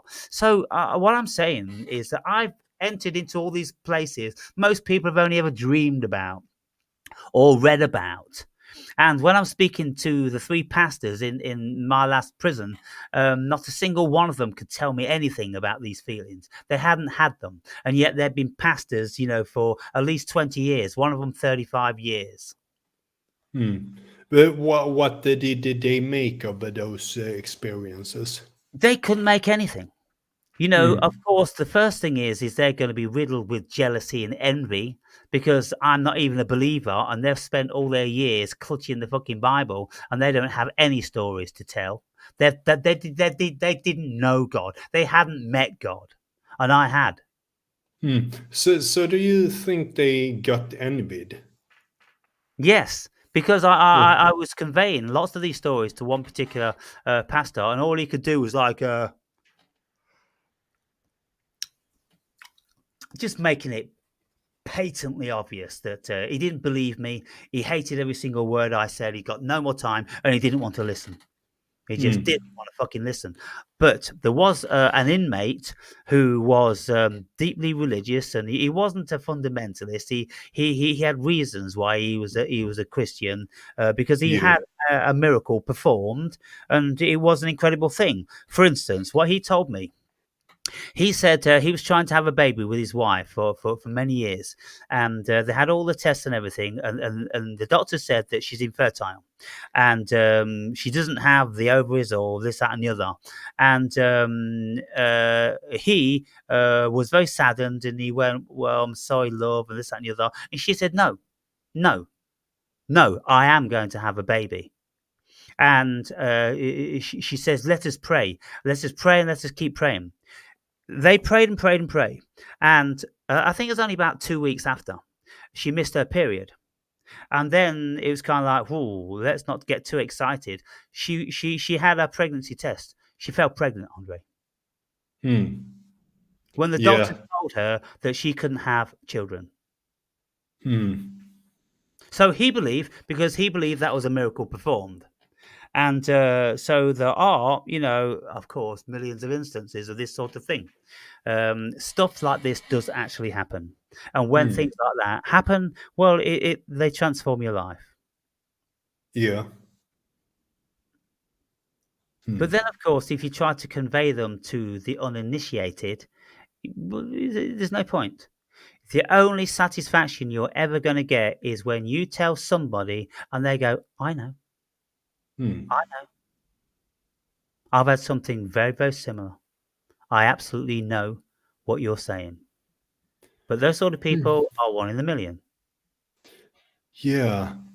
Because when I was a child, I didn't get that the people don't believe in that kind of stuff, Right. Why? Because So, you've been having those experiences. what do you say? Why? Because you've been having those experiences. Yeah, experiencing of flying out of the bed in the morning and out on the like outside around my house, and people were walking their dogs and so on already when I was 8 years old. And also there was like some kind of a bad entity within the house we lived, a poltergeist, so Right. to speak. Yeah. So when I you know how a child is naive and talk to people about stuff and think, yeah, they understand what I mean and so on. Yeah. But an adult will just believe that, think that, yeah, he has wild fantasies or something like that. Yeah. But then you grow up and you discover that 99% of adults are like that, because they're muggles, because they don't, they cannot enter into this spiritual realm. Yeah. So yeah, for me, it has been more like a revelation to see how different I am from other people also in my adult life, because I couldn't often understand people's behavior and so on. Like I didn't understand when people were envious and so on, so I couldn't understand why they said certain things. Strange, why do they say that? And I didn't have a thought that they were envious. It took a long time for me to understand those aspects of human beings, so to speak. And then after many years, and that's into my adult life, I start to despise that kind of behavior, because I myself would never have this behavior, to be angry for somebody else's good things. Yes. Yeah. Especially if your friends, you don't need to encourage, but at least you can listen without any preconceived notions. That's the least. I mean, Yeah, or and it's very, very difficult for most human beings to do. To even if you are a good friend, if you say like win 100 grand on the lottery, how many people are going to be joyful for you, and how many people wouldn't expect a single penny of it? And how many people would defriend you if you didn't give them a decent portion of it? And what portion would you have to give them to satiate them? If your best friend knew you'd won 100 grand, if you give them 5 grand, well, they think fucking 5 grand. He's got fucking 95 fucking grand. What did he do for it? He just fucking won it. I'm his best mate. If you give him 25 grand, would you think that's fair? Would he be happy? Would he go, oh, thanks, mate? That's really cool. That's generous. That's great. Would he be happy at that? Where would people be happy? This is the thing, isn't it? yeah. Well, I certainly don't have people around me like that. And people shall not expect that I will give anything. If I want to give, I give. If I don't want to give, I don't give. That's simple, Yeah. And I probably give to people, because I like to give when I can give, Yeah. But I mean,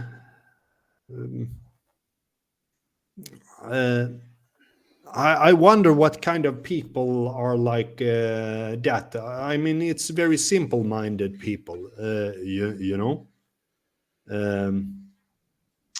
very simple-minded people who get like that. Yeah, but the world's full of these simple-minded people, and you know, uh, I certainly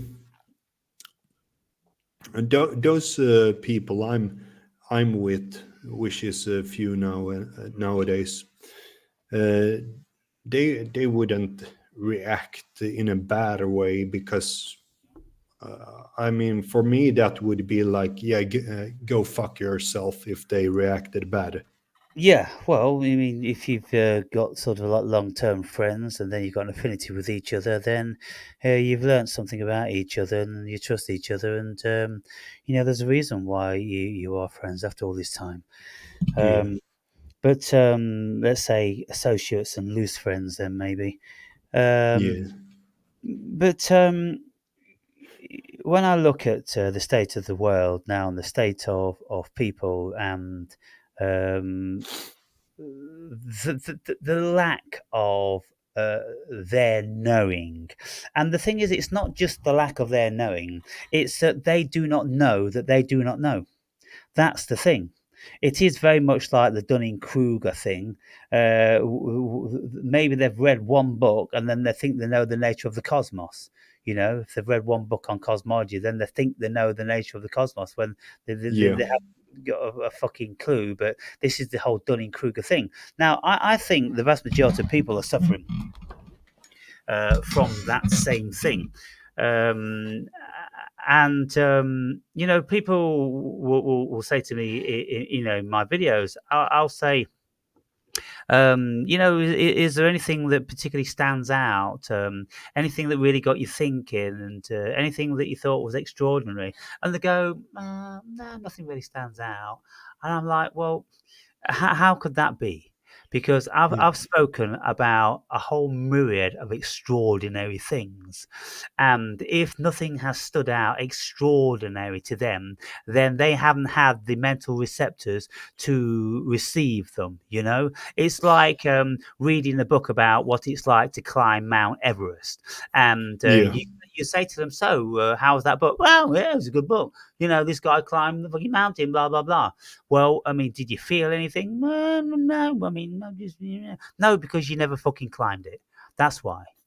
Because your consciousness is in a different state. And so you think you know what it's like to climb a mountain because you've read that fucking book, but you're so far away from knowing at the end of the day. But you don't know that you don't know because you don't know the difference of actually experiencing it firsthand or just fucking reading about it. And that's the thing.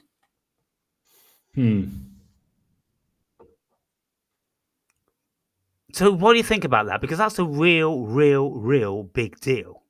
Yeah, to see if something stands out. Yeah. Yeah, just Yeah, but because if we look at, okay, I have been looking at your video for a long time. Even if I don't look that much nowadays, I maybe don't look so many videos and so on. But there is a reason why I stuck with it. It is because I could see a semblance within the videos, because I could see, this guy he's different. I can relate to him. Or, okay. I haven't heard anybody say it like that before. That's similar, like I think about stuff and so on. Strange, yeah, and so on. And you weren't like a fat asshole, like some dude sitting drinking Coca-Cola, or yeah. Also being similar a, to in the warrior aspect and yeah, fit and healthy and conscious and all the different sorts of things. yeah. Um, So that I mean, that is something that certainly stands out. I mean, I learned a lot from you and all that kind of stuff, and I always learning. It's like it's meant to connect with you. That is the thing. It's like meant to be like that. yeah. Um, so it certainly means a lot when you look upon it and take the But time you to see, the actually. reason why we've had so many conversations because we have an affinity. Because you're very much like me. You'll read a book, and your intention is to understand that book, not understand, understand. Your intention Yeah, is to understand it. Your intention is to know that. And you want to know it by feeling it. You want it to be your reality because just knowing the knowledge isn't doing it. So you read it again, and then you read it again, and then you contemplate it and you try to feel it. And so you are trying to experience, and then you're delving into your core essence of what you are. Your ancestral spirit is a warrior. You are descendant of a Viking, and so you've got yeah, Viking blood running through your veins, and you've got that ancestry, and you've got that spirit, and so that's what keeps you drawn to these books all the time because you have that blood and you have that unconscious state, but you're trying to feel it and realize it more with your everyday consciousness, and yeah, it's so far away from your everyday consciousness. So you have to do it via another way, and I'm pretty sure that if you took Amity to Riscaria, often enough, then you would have some sort of ancestral paganistic feelings like that. yeah, yeah. Amanita Muscaria, but in my area, I barely see them, but I know where to actually find them. But I have thought to myself that I will. When I walk upon them, I will walk upon Yes, them. yes, yeah, yeah. So it's When they, not a when, hurry. yeah, when you come upon them, then you'll know what to do because those mushrooms, apparently, are indigenous to Vikings. Yeah, That's what they used to take before they went on these berserking rampages, and yeah, I can see very readily why they would take that because they massively energize you, they make you fearless, and you're going to be a formidable opponent with that stuff running through your veins. yeah, Without a doubt. And so getting back to the psilocybin, why I'm saying like, I'll collect a load, but I'm not sure, whether I'm interested in taking them because I don't like mushrooms. They close me in. They close my consciousness in and make me pensive. And, they give me a talking to from the higher self. And it's kind of like, I've been there, 100 times and I just don't find it interesting anymore. Yeah. I've done the work. It's like what Alan Watts says: when you got the message, hang up the phone. So I think I'll hang up the phone on the mushroom thing. Yeah. But then the kratom thing is a whole different ballgame. If you take the right vein of kratom and you go out into nature, you just feel like you are one with it. You're wrapped up in a cozy glove. It can be in the heart of winter with frost all around, but you're going to feel cozy and glowing and connected. And that's what I like. I have a great preference for that feeling of oneness and connection and bliss and beauty. And it stills your mind. It takes the ego, it turns it off. And so you're just this observer. And of course, if you want to lend yourself to philosophy, then you can, come out with some wonderful philosophy. And Paul and I was on this for, a couple of years before. Same for me. Yeah. And so how do you feel about that? Do you have a love for that or what? I liked kratom. I took it between 2015 and 2017, little bit 2018 as well. But I only once went over like 9 grams a day, or maybe twice. Otherwise, I always kept it the maximum 8 grams a day, and then often 5 grams a day. Yeah. So somewhere between there. And now lately, Nicholas have went home to me with a little bit of kratom here and there, because it has become illegal in Sweden. Before it wasn't, this year it became illegal in Sweden. Right. So, but now lately I went for like about 3 grams a day, all in all, maybe lower. Then now I have tapered out fully, So I went on it for a while now again, you know. But I kind of I like it because but what I like with it is when me and Nicholas sit and read, and we take a kratom when we read, because I want to draw out it. I first read maybe 10 minutes, then I look, okay, how long will we sit here reading?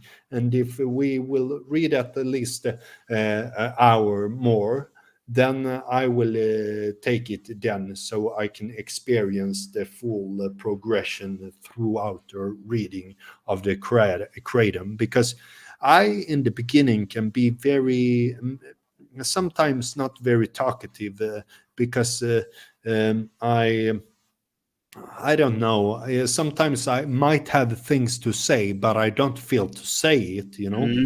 But when I take the kratom, that thing which I want to say but don't feel to say, I feel to say, feel that I want to say it, Yeah. Well, the beautiful thing about kratom is that you can read forever, you can meditate forever. And doing yoga is such a blissful thing. I took kratom probably for about 5 years.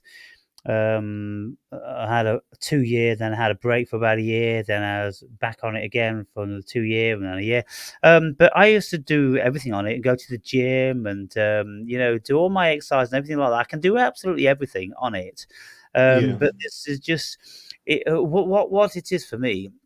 Is that as soon as you stop, for instance, I could be in the gym, I could be punching, on the punch bag, and then when I'd stop, I'd go, "Oh, you're so relaxed.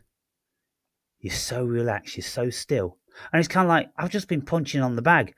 Yeah, but your mind is just still. And that's the thing. And so then you can continue doing everything, because the body can be very animated and all the rest of it. But there's a stillness in your mind. And what it is, I think, is that it just really closes down the ego. And, if anyone has internal dialogue that runs away or anything like that, what it does for me, it accentuates that I. that I, it makes the I more prominent. You recognize the I much more often. For instance, if I just get up and I go over to the shop to get some milk, at some stage going towards the shop, I'm thinking, the I. And I would be present. Let's just say present. It brings about a greater state of being present.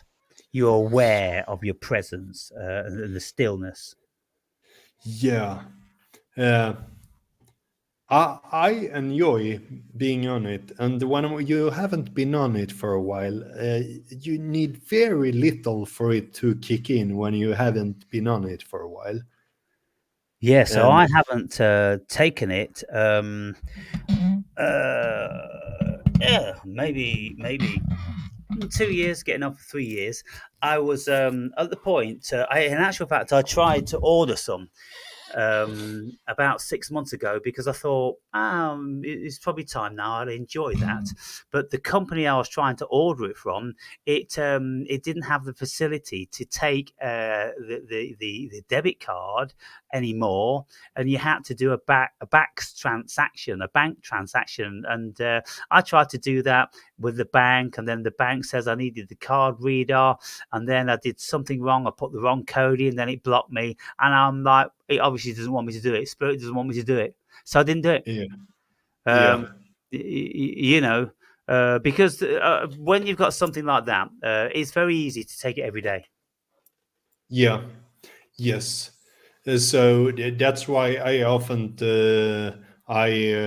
when I worked and I used it, I thought to myself, I did things sometimes. Okay, I don't take it in the morning, but if I have worked like at least 3 hours first, I can take it and so on. So I postponed it just to get this extra kick later in the day. Then, yeah. Yeah, Also, it really is helpful because I actually started with it because I started to get depressed and so on. So I used it as an antidepressant, and when I stopped taking it, it was like, yeah, it's meant to stop taking it now. Yeah, you know. So I know some people get very jittery in their body when they stop taking it. yeah, I just taper it out first. I take lower and yeah. lower every week, and then I stop. Yeah, that's what. Yeah, I pretty well just stopped it cold turkey. Um, the first time I took it, and then for about 3 days I had restless legs, and felt I was missing something. And it's said to be like if you was a heavy coffee drinker, then it's like caffeine withdrawals. Well, I've never been a heavy coffee drinker, so I don't know what caffeine withdrawal is. But it was like that angst. You feel that there's something there. You feel a bit restless, and you feel like you got more time, and the nights kind of like go longer and things like that. But after 3 days, you're just back to normal again. And so that's the Yeah, cool thing about it. But if you taper it off, then you don't need to suffer that. You just wean yourself off of it. yeah, And so yeah, but there are lots of personalities that, of course, don't have that sort of control. They take more and more and more, and they end up being on like 40 grams a day, which is absolutely abuse. And that's why they get yeah, into big trouble. They get into serious withdrawals from that. But the most I was on, like you say, about 9 or 12 grams a day. And that's yeah, under the normal parameter, because to say kind of the normal parameter is about 25 grams. Well, I was only doing half that. And yeah, I was happy with that. And I was, mostly just doing the mild ones, which just give you a bit more of a lift rather than the yeah. red one. Red one kind of Mm. like just make you more sedentary. Yeah, I usually had at least 7 different sorts Yeah, at hand yeah. at home, so I could circle them. Yeah, that's what I used to do. I Yeah, used to use the white, the green, the yellow, and the red. Then I'd mix them all up together with red and yellow, and do all different sorts of things like that. Because if you do that, then you've vastly reduced the propensity for dependency. Yeah. Yeah. Okay, so we're just over 2 hours now. Let's wrap up in like 10 or 15 minutes. Yeah. What do you want to finish off with? Anything on your mind? Anything particular? Yeah, I can just put something from here which I have written or something. What's your diary? Your journal? Yeah, there's a thing, a word that I explored just recently. What was the word respect? I didn't write down the Latin for respect, so I couldn't. Um, it respect was like back. Spect is like spectate, so looking back is Right. respect. Ah. So that was an interesting word, I thought, and so I then was see where I wrote that down. Um, yeah, I've wrote a bit different things about that. Respect shall I. Uh, So, respect, what shall I emphasize about this word? Some people might have a thing or two to say about the word respect. Most people show the amount of respect that I expect them to do. The people that complain about not getting it are either whiny, dumb as fuck, don't deserve it, don't have what respect don't know what respect is or something else. Respect is to have regard, to notice, taking others into a consideration, to be aware of a core idea is conscious recognition of value of importance. With all that uh, um, with all that has been said about respect, I think it is the base level of dignity and evaluation we give to the cashier, to the CEO, the cleaner, and so on. Respect is often institutionalized into manners, but because they are automated, people stop thinking of their meaning. Respect etymologically mean to look back at or to look again. So in modern societies, it is performative instead of a contemplative act. It is more a factor of efficiency than dignity in modern society. So it's all this playing a mask, so to speak, in civilized society. And I thought that was a bit interesting. Then I wrote, there is another aspect of respect. It is the one kind of respect that is being clumped together with fear, a primitive dominance based view. It is not entirely wrong because it plays into hierarchy as well. The fear of God, for an example. Fear and respect are not synonymous, but the line can be blurred. And then I also wrote longer back, which I didn't read now, that respect is also earned in a way because yeah, you tend to have more respect for some people, others don't. But that could also be affiliation with people and so on. So Yeah. So that reflexive respect you see and what so you've done on. there is you've done what we were speaking about earlier. You have reflected upon something. You wanted to know what the etymology was, so you've looked to see the root of it, and then you've seen how it's deployed and how it's changed and morphed and how it can mean so many different things. Now, when you was just reading that, I just googled it, and yes, it says to look back. And so, well, I mean, we can see how that word doesn't mean these days what it once meant, because we will say with retrospect. Now, retrospect means to look back, because retro means old or before, doesn't it? So retrospect, instead of respect, retrospect. Retrospect means to look back. And to have the insight and the memory recall and then think again by something. And so I would think that respect now has been bastardized.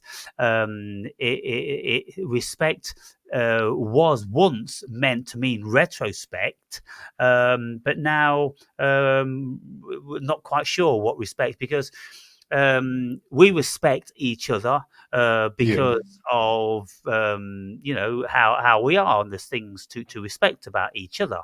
And we wouldn't respect some small time thief that's pickpocketing in the cities and those sort of things. And so I don't see why thinking back about that has anything to do with what we term as respect today. Okay. Look back again. Yeah. So like repeat. Retrospect. Yeah, but retro is old, so respect becomes like look again. Right, respect. I'm going to put retrospect in to see what that says.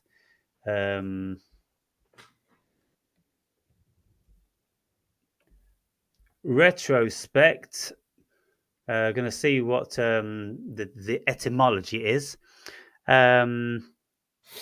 Retrospect, English, back. Prospect. Got to see more. It's very vague on.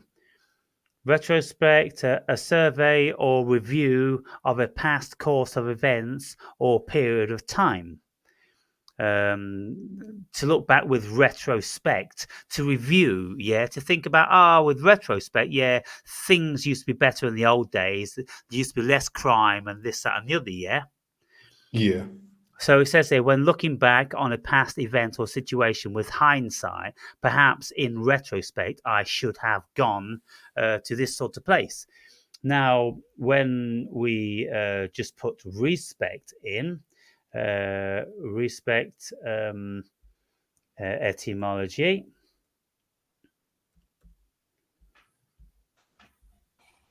the word respect comes from Latin respicere, meaning to look back at or to regard. It is formed from the prefix back and the verb specere, to look at.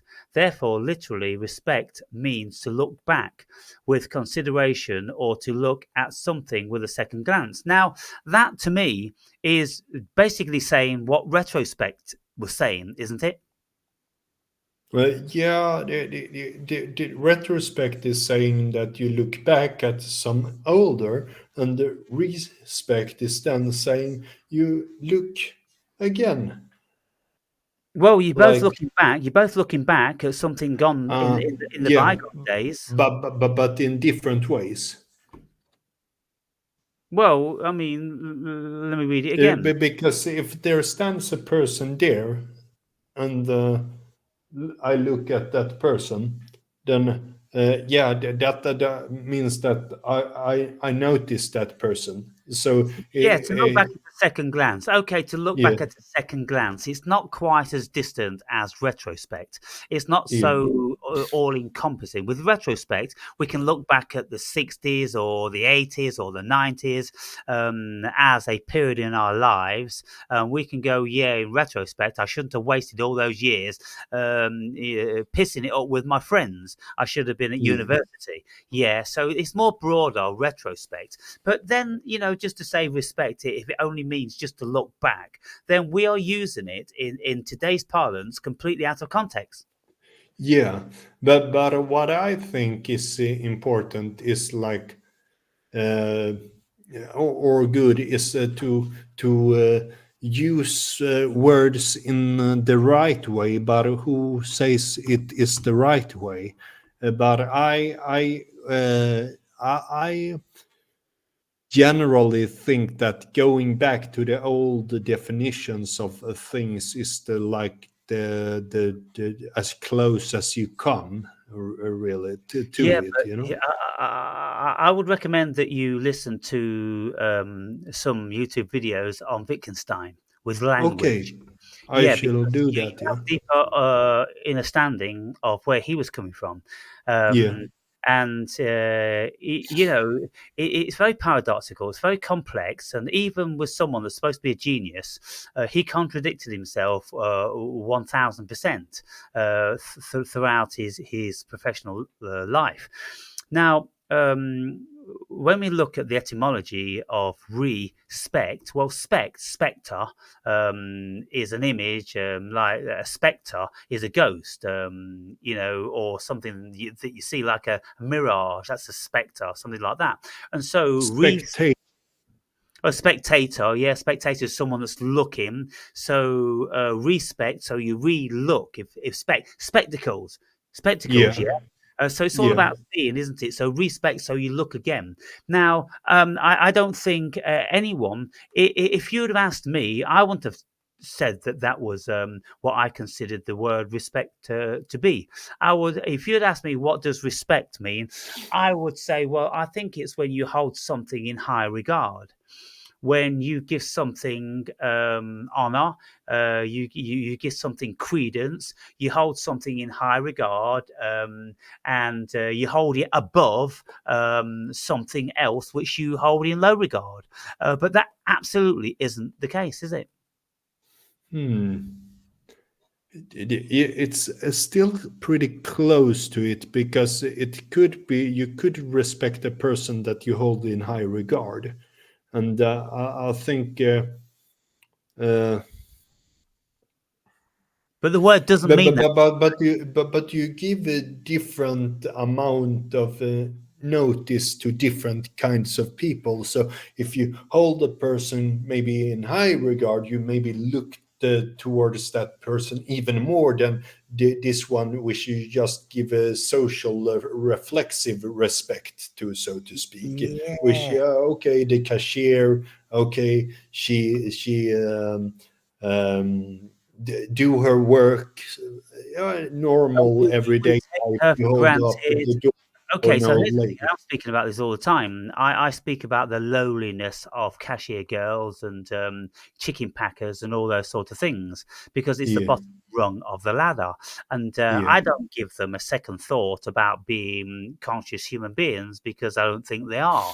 And so I don't hold them in high regard. I don't think twice about them. And so No, if I no. did think twice about someone, if I was, you know, speaking, let's say about my father, then I was looking back at him and, yeah, my father was this, my father was that. Then I'm looking back further, deeper, more intense, more substance. I'm putting more substance in, aren't I? Yeah, of course. That's what I meant. High regard is like a person that you have some affiliation with, but while it's like a cashier girl or whatever, somebody you meet at work, you just give the normal socialized reflexive respect, which, like, yeah, it's like that, you know? Yeah, and so what about this word then? When we say that I look back in a new respect. I look upon that in a new respect now. So you've looked again at looking again. Okay, that becomes almost like you either look upon it in a different way, but a different way, either higher or lower, maybe, Well, I mean, if I was to say or that or I'm going to have um, a new respect. If I'm yeah. going to look at cashier girls with a new respect, I'm going to have more consideration. I'm going to Oh, think deeper. about the cashier girl and think, oh, well, maybe she's only been a cashier girl temporarily. Maybe she just lost her husband. Maybe she's just had her third child and she's a single parent, and she never had any qualifications because she was a mother from 16, and so that's a new respect, isn't it? That's a greater and deeper consideration.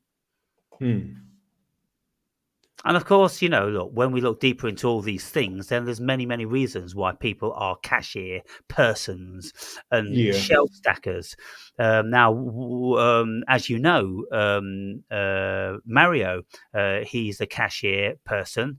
And he stated some of the reasons that he could think of off the top of his head. But I was asking him, what really are the unconscious reasons? Because there's an unconscious reason why he's settled on that bottom rung of the ladder. And he agreed when I speculated that it's because it doesn't entail any thinking, and he can free his mind to think or not think. You see, lots of people, they don't want to think, and he says, well, I enjoy not having to think about anything deeply, and so that's very emancipating. So he speculated that was a very honorable job for him to do, a bit like what would a Buddha do? A fucking Buddha would probably work a cashier, Till. There was two different things that came through there when you analyzed it and asked the questions. On the one hand, he also needed an income, and I think it comes like a little bit, and I think it's like that for most people, that they often need to tell themselves a lie because they need to be able to not get totally destroyed by what they are doing, so to speak. Well, he said he needed some money, and that was an easy job to get. So he wanted something which he wouldn't have to try for. And he said that he didn't see there was any point in wasting, 3, 4, 5 years getting a degree, because he would consider that would be a living hell. And I said to him, well, by the time you got the degree, you'd probably be on 10 times the money. So it'd be an investment in your future. But he wasn't. He didn't appreciate that perspective, because he considered that those 3 or 5 years, that would be too much of a traumatic waste of time. He couldn't see further enough to get that goal. Yeah, I can get that. He just also wants peace of mind now. Yeah, because I'm thinking doing that. I have thought about it. It's torturous to think about it, you know? Well, to get a degree or something. Yeah. Yeah, horrible. But I still think about it. I have thought about it, but I can't get myself to do it because... No. Yeah, bad feeling. I went back to college when I was about 40 because I thought I'd get a degree in psychology, and then I'd maybe I'd be a psychologist and have my own office and this and the other. But then I thought, well, I can take a hypnotherapy course for 1 year, which was one Sunday a month, so 12 days, and I could be qualified as a hypnotherapist, and I could incorporate my psychology within that. And the psychology that I knew, because I'd read all the great psychologists, which you don't get taught in college. You don't get taught fuck all in university for psychology, except mostly gathering data, because they just want to use you in an office crunching fucking data on a computer for them, so they can use the real psychology to control you.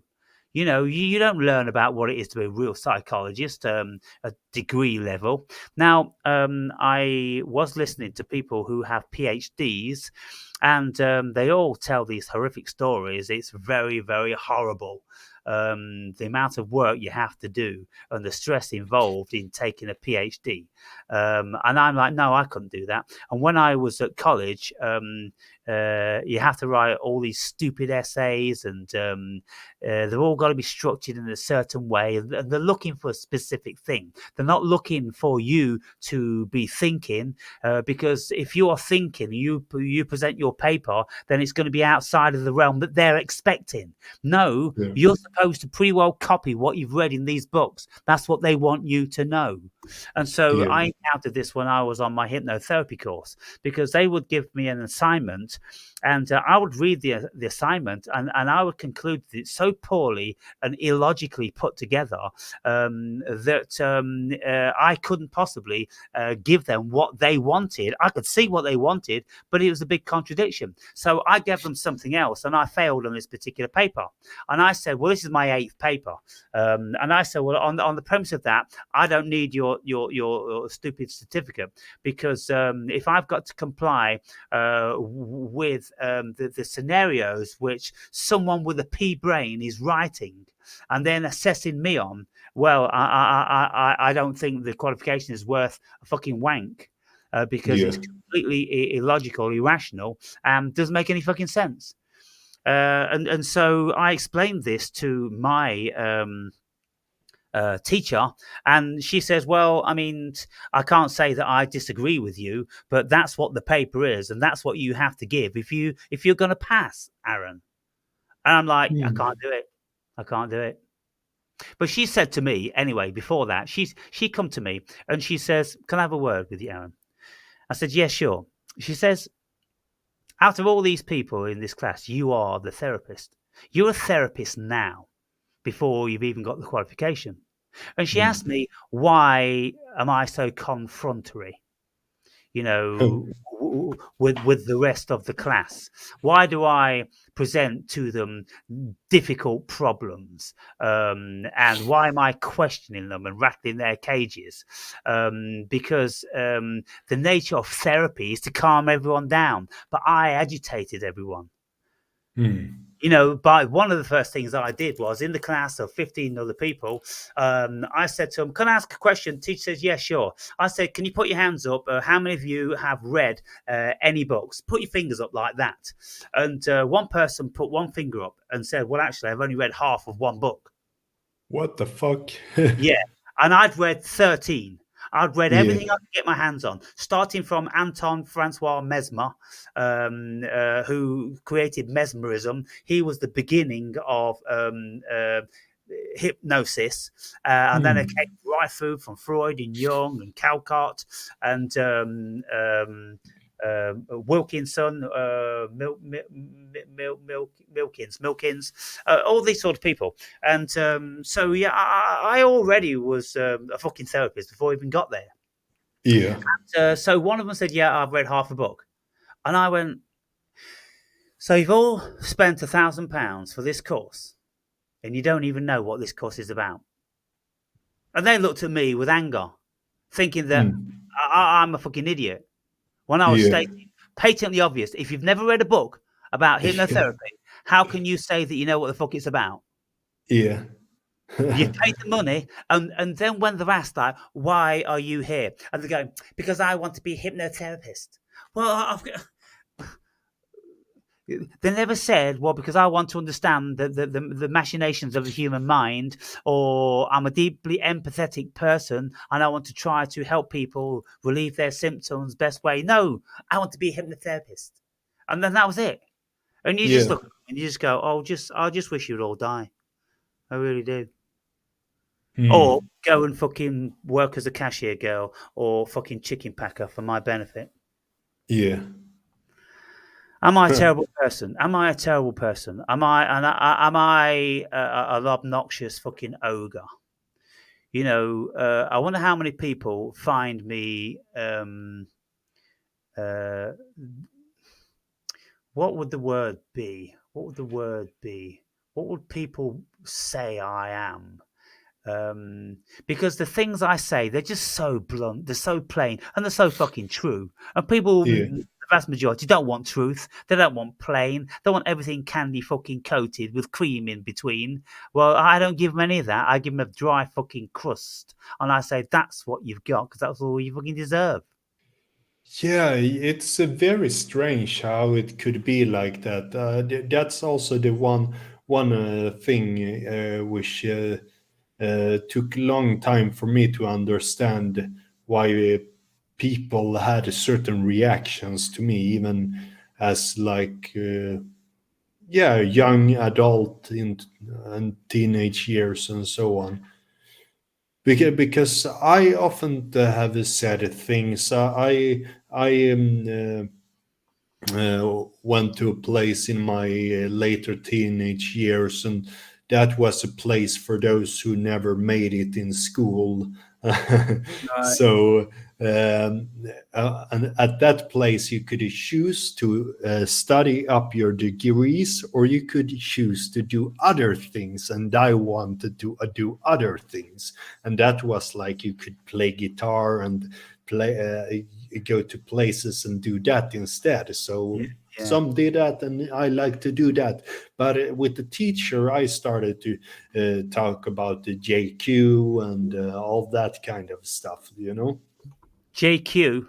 the Jewish stuff. You Oh, know, right. Yeah. Yeah. Yeah. yeah. Yeah. And for me, that was just if I have read about that and I talk about that. I don't think that is strange that I talk about those being influential and so on. Yeah. So for me, I never fit in because I didn't understand that that is not what you do. You know. Yeah. So, You've got to fall in the, line to the yeah. protocol.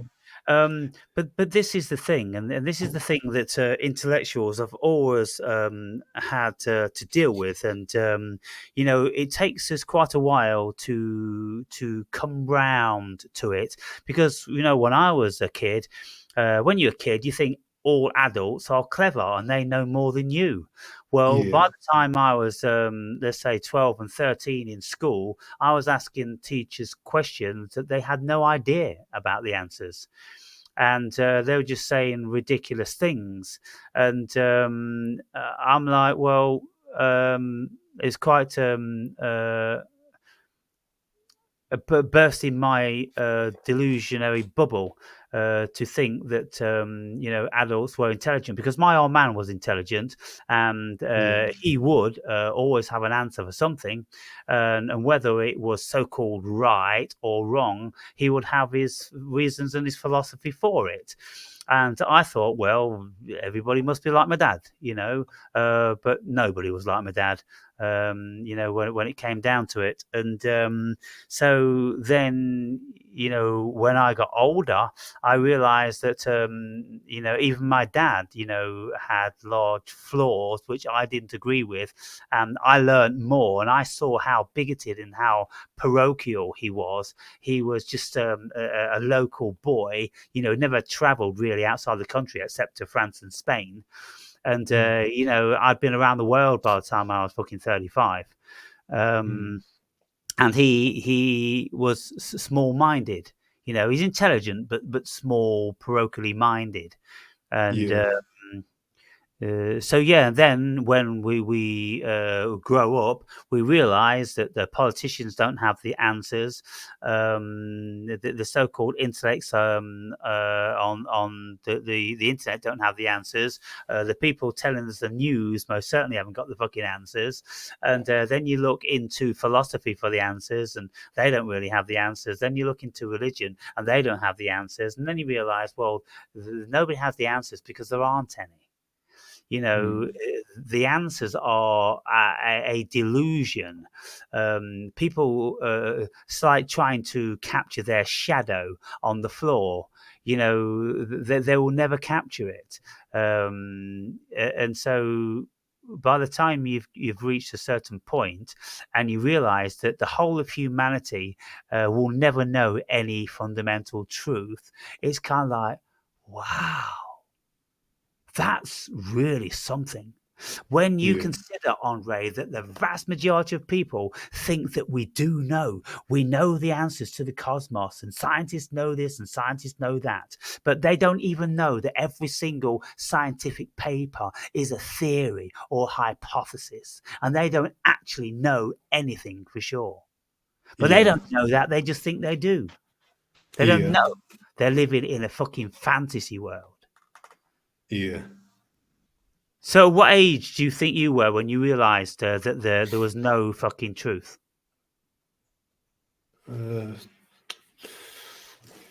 I kind of got the feel for it around maybe 25 or 26 that I felt it, this underlying thing that you wondered what is this thing that I feel that I can't name, and I know I said it to a friend and so on also, but that was something that I didn't really know about then, but that was kind of an underlying nihilistic abyss, so to speak. It's something I can't grasp. I tried to grasp it with my mind. I couldn't point the finger at it. I couldn't say it in words, So it took time before I could get it into my mind what it was, and then later on I started to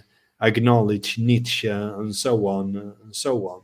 So it was a process, but I still think it started to unveil maybe when I was 28, 30 fully, that okay, I see. Right. And So, also, yeah. no, carry on. Yeah, and also the first mushroom trip I had, I felt like now I should take the take Red pill. the holy grail, I shall take it, Yeah. So, you turned me on to accelerationism, Yeah. and so I listened to is it Mark Land or what's his name?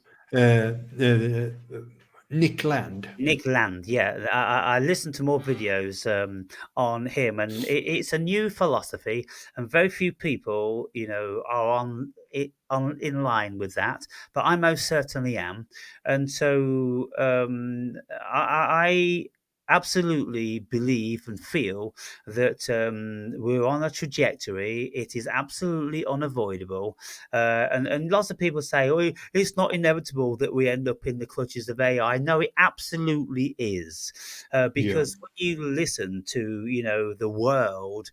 America's saying, well, we've got to do this before China does it. And of course, China's got to do it before America does it. And then Britain's got to do it before, America does it because they don't want to be under the fucking authority of those motherfuckers for the rest of our lives, because everybody really secretly hates the Americans, Yeah. on a higher level with all their bullying, manipulating tactics, thinking that they're the epicenter of the fucking world. No, and so, well, it is absolutely going to go that way, because there's not a single country on the planet that is going to be left behind with this. So they're all trying to be the first, or at least trying to keep up a very close second, because they know that if they get behind, then they are going to be the underdogs. And so if people can't see that, then they are as daft as they come. And goodness me, there seems to be a lot of people that can't see it. But obviously Nick Land can see it, and I can see it. It's going to happen. So what I say is then, well, bring it on. Do it hard and do it fast, and cut out all this nonsense in between, all this softly, slowly. Do it. Get the ID cards in, get the fucking digital chips in, get the retina recognition, just bring it in, impose it on the world like a dictatorship.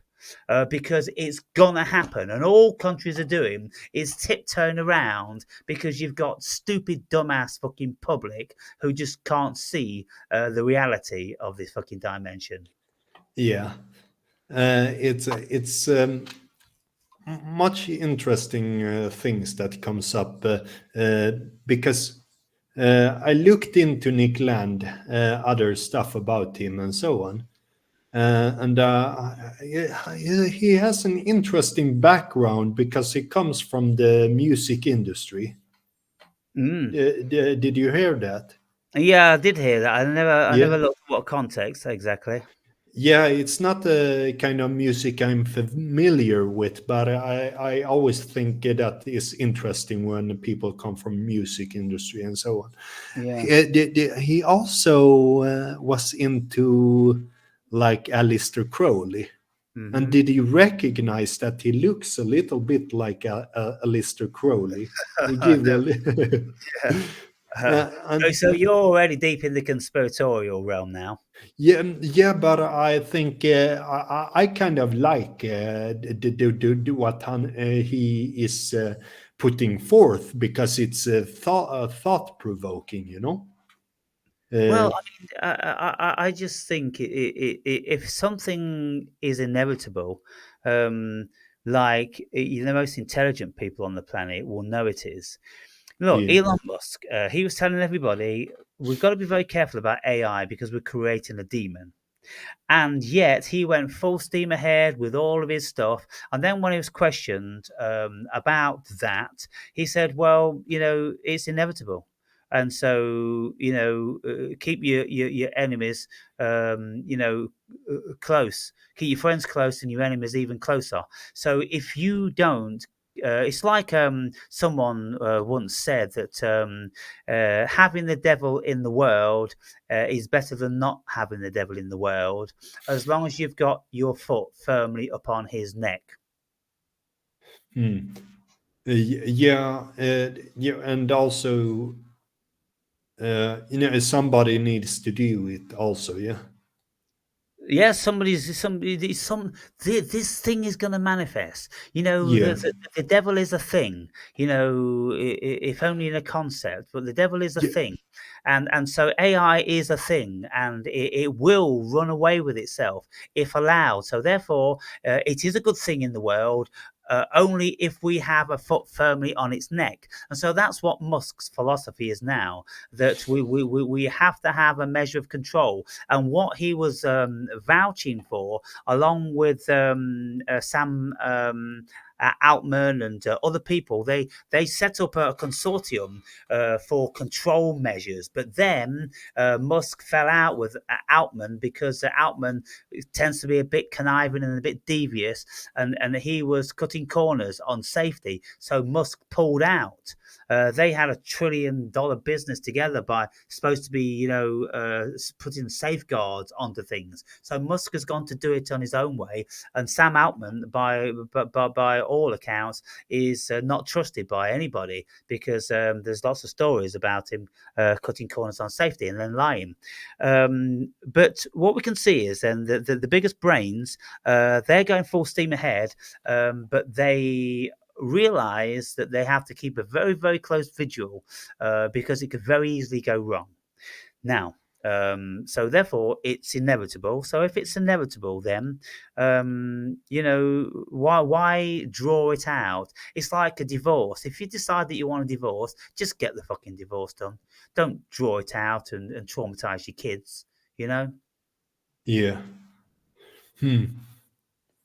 So what do you Yeah, feel about that? yeah. I don't feel so much about it. I more like see it for what it is. You know, it is what it is, and um, I can't say that I feel much about it. You know, it seems like this is an inevitable process.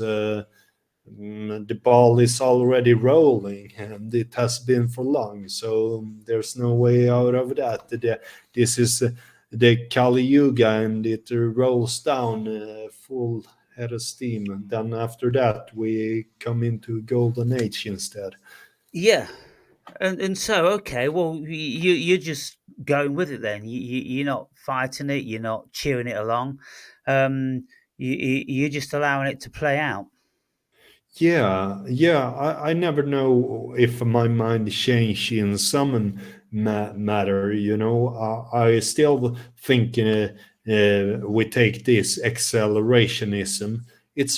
I mean, it's not too far away from Julius Evola. Still, only that Julius Evola places his apex on the top towards the transcendence. But I mean, they.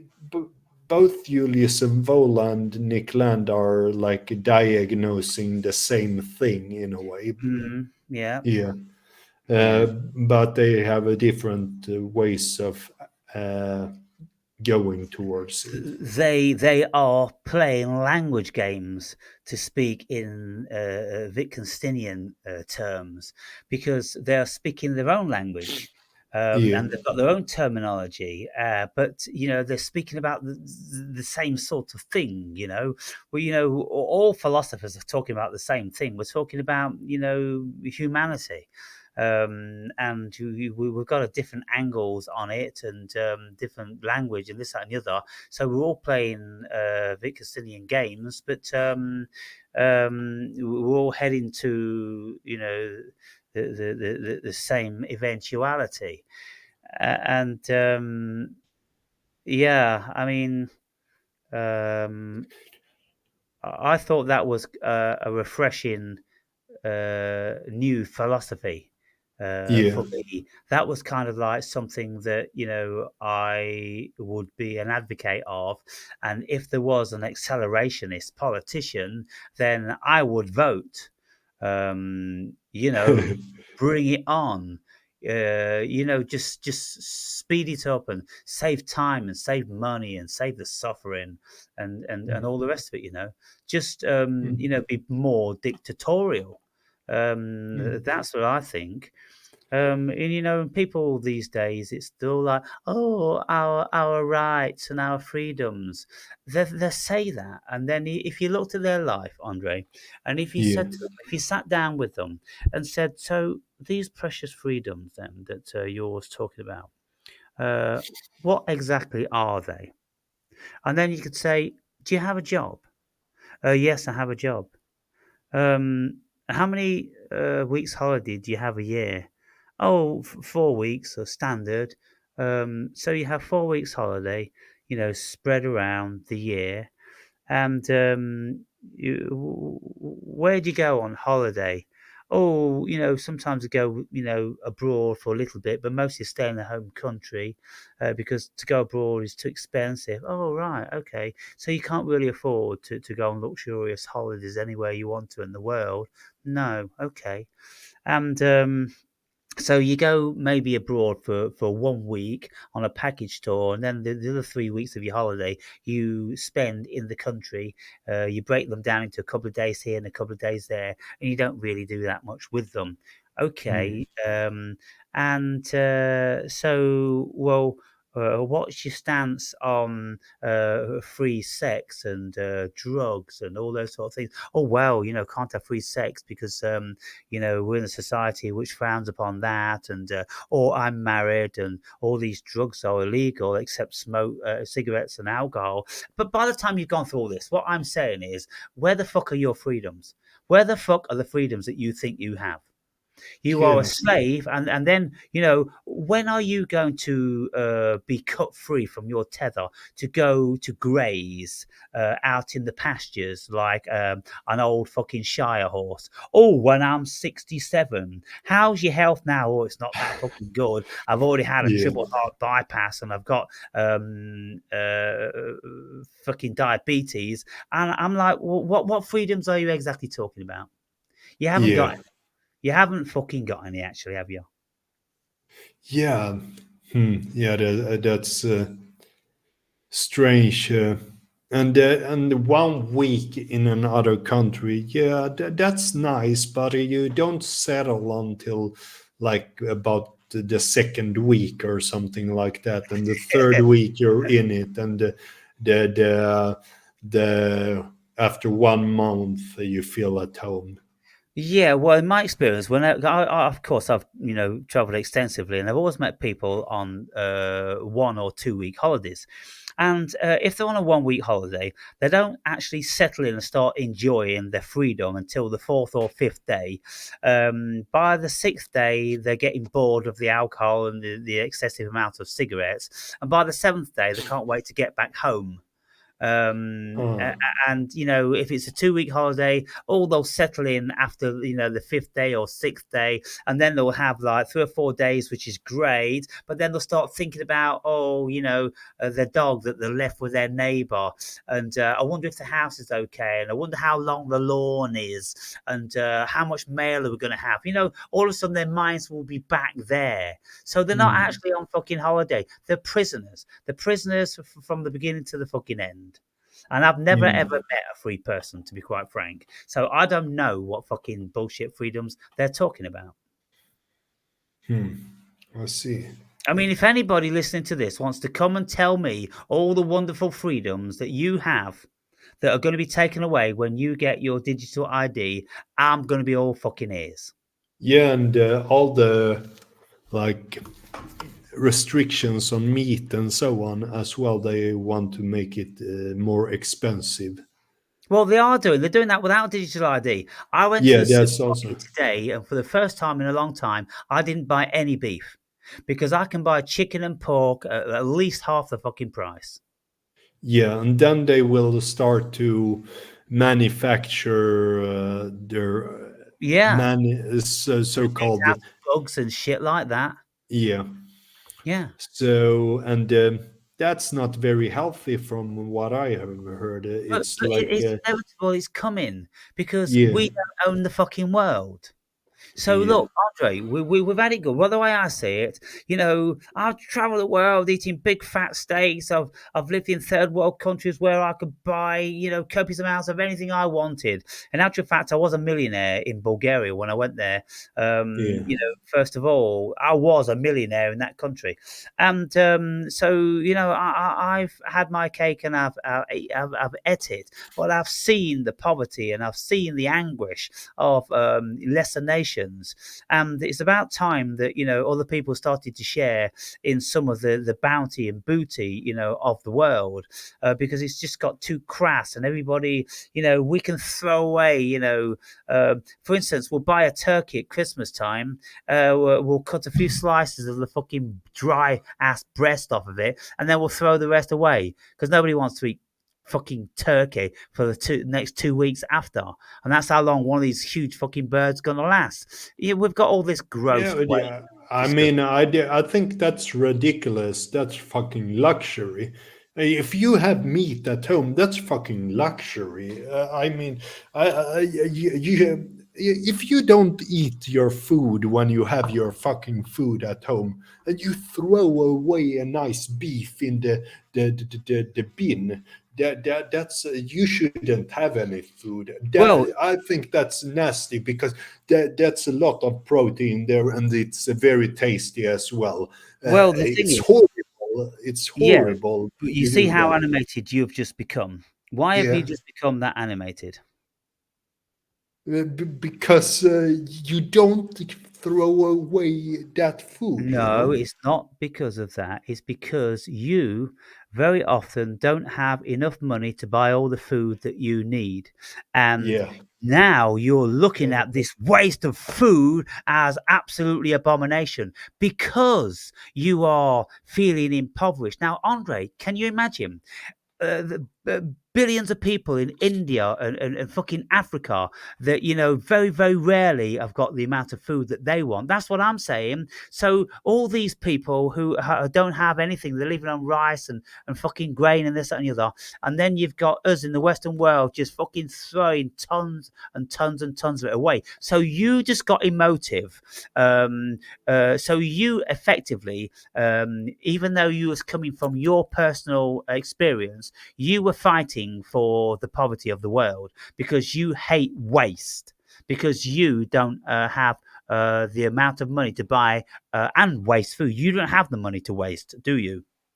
No, and I eat very specific food. I don't eat too much animalistic food. I like animalistic food because I feel very good eating that kind of food. Yeah. And so, Uh, well, one of your reservations about the world that we're entering in is that you're not going to be able to eat steak and, all these nice cuts of animal. Yeah, I mean, I'm going to miss that also.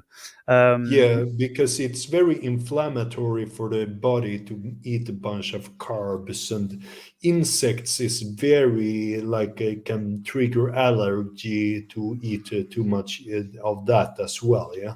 well, I don't know. I've never ate insects knowingly, but I have eat a little bit in Thailand. right. Yeah. Well, you see, the way I look at these things is like today was the first day I didn't buy any beef in the supermarket. And I'm like, well, I mean, I've got loads of chicken, I've loads of pork, and I've got lamb, still got some lamb, and I've got prawns, and I could, eat loads and loads of fish because that isn't priced out of, my pocket. But they have a war on beef. They've got a war on that because they want to reduce the methane emissions. And so they think that that constitutes about 4% of the global ozone depletion. And so that's what they're doing. And Bill Gates, is campaigning for this, and we should all eat bugs and things like that. Well, look, that's just one thing. And so I just turn my face towards the other things then. I can eat Yeah. copious amounts of the other things, which are really quite fucking inexpensive still. But I eat a lot of chicken, but very seldom do I eat beef. Yeah, Right. because beef. I mean, I eat it not many times a year because it's expensive. Before, when I worked, I often just bought a really good beef meat. Yeah, well, You know. now, I mean, I looked at the beef prices, and the beef prices have gone up almost double, and the sizes have gone down by 50%. So, in actual fact, you've had a raise in 150% in the price of beef within this last few months. Because that's what they do. Of course, they're going to put the prices up, but if they put the price up 150%, then everyone would notice. So they don't do that. They put the price up by, let's say, 50%, and then they reduce the price, the size of the meat by 50%. So they'll get you both ways, because most people wouldn't really recognize the shrink in portions. It's like these Mars bars that we have. The chocolate bar. When we was kids, they used to be about 6 inches long and fucking about inch and a half thick. But now there's a little tiddly thing. But the prices have gone up and up and up, and the Mars bars got smaller and smaller and smaller. So they're playing mind games with us all the times on these things. Yeah. But I'm not looking at any of these restrictions personally. I'm just not. I'm looking at it globally, and I'm thinking, well, if there's certain people which are adamant that the ozone's being depleted by animals, and they've got the power to be able to restrict what we consume, then what are we going to do about what? Who is going to be out in the streets campaigning against Bill Gates, preventing us from eating beef? No one's going to do it, Andre.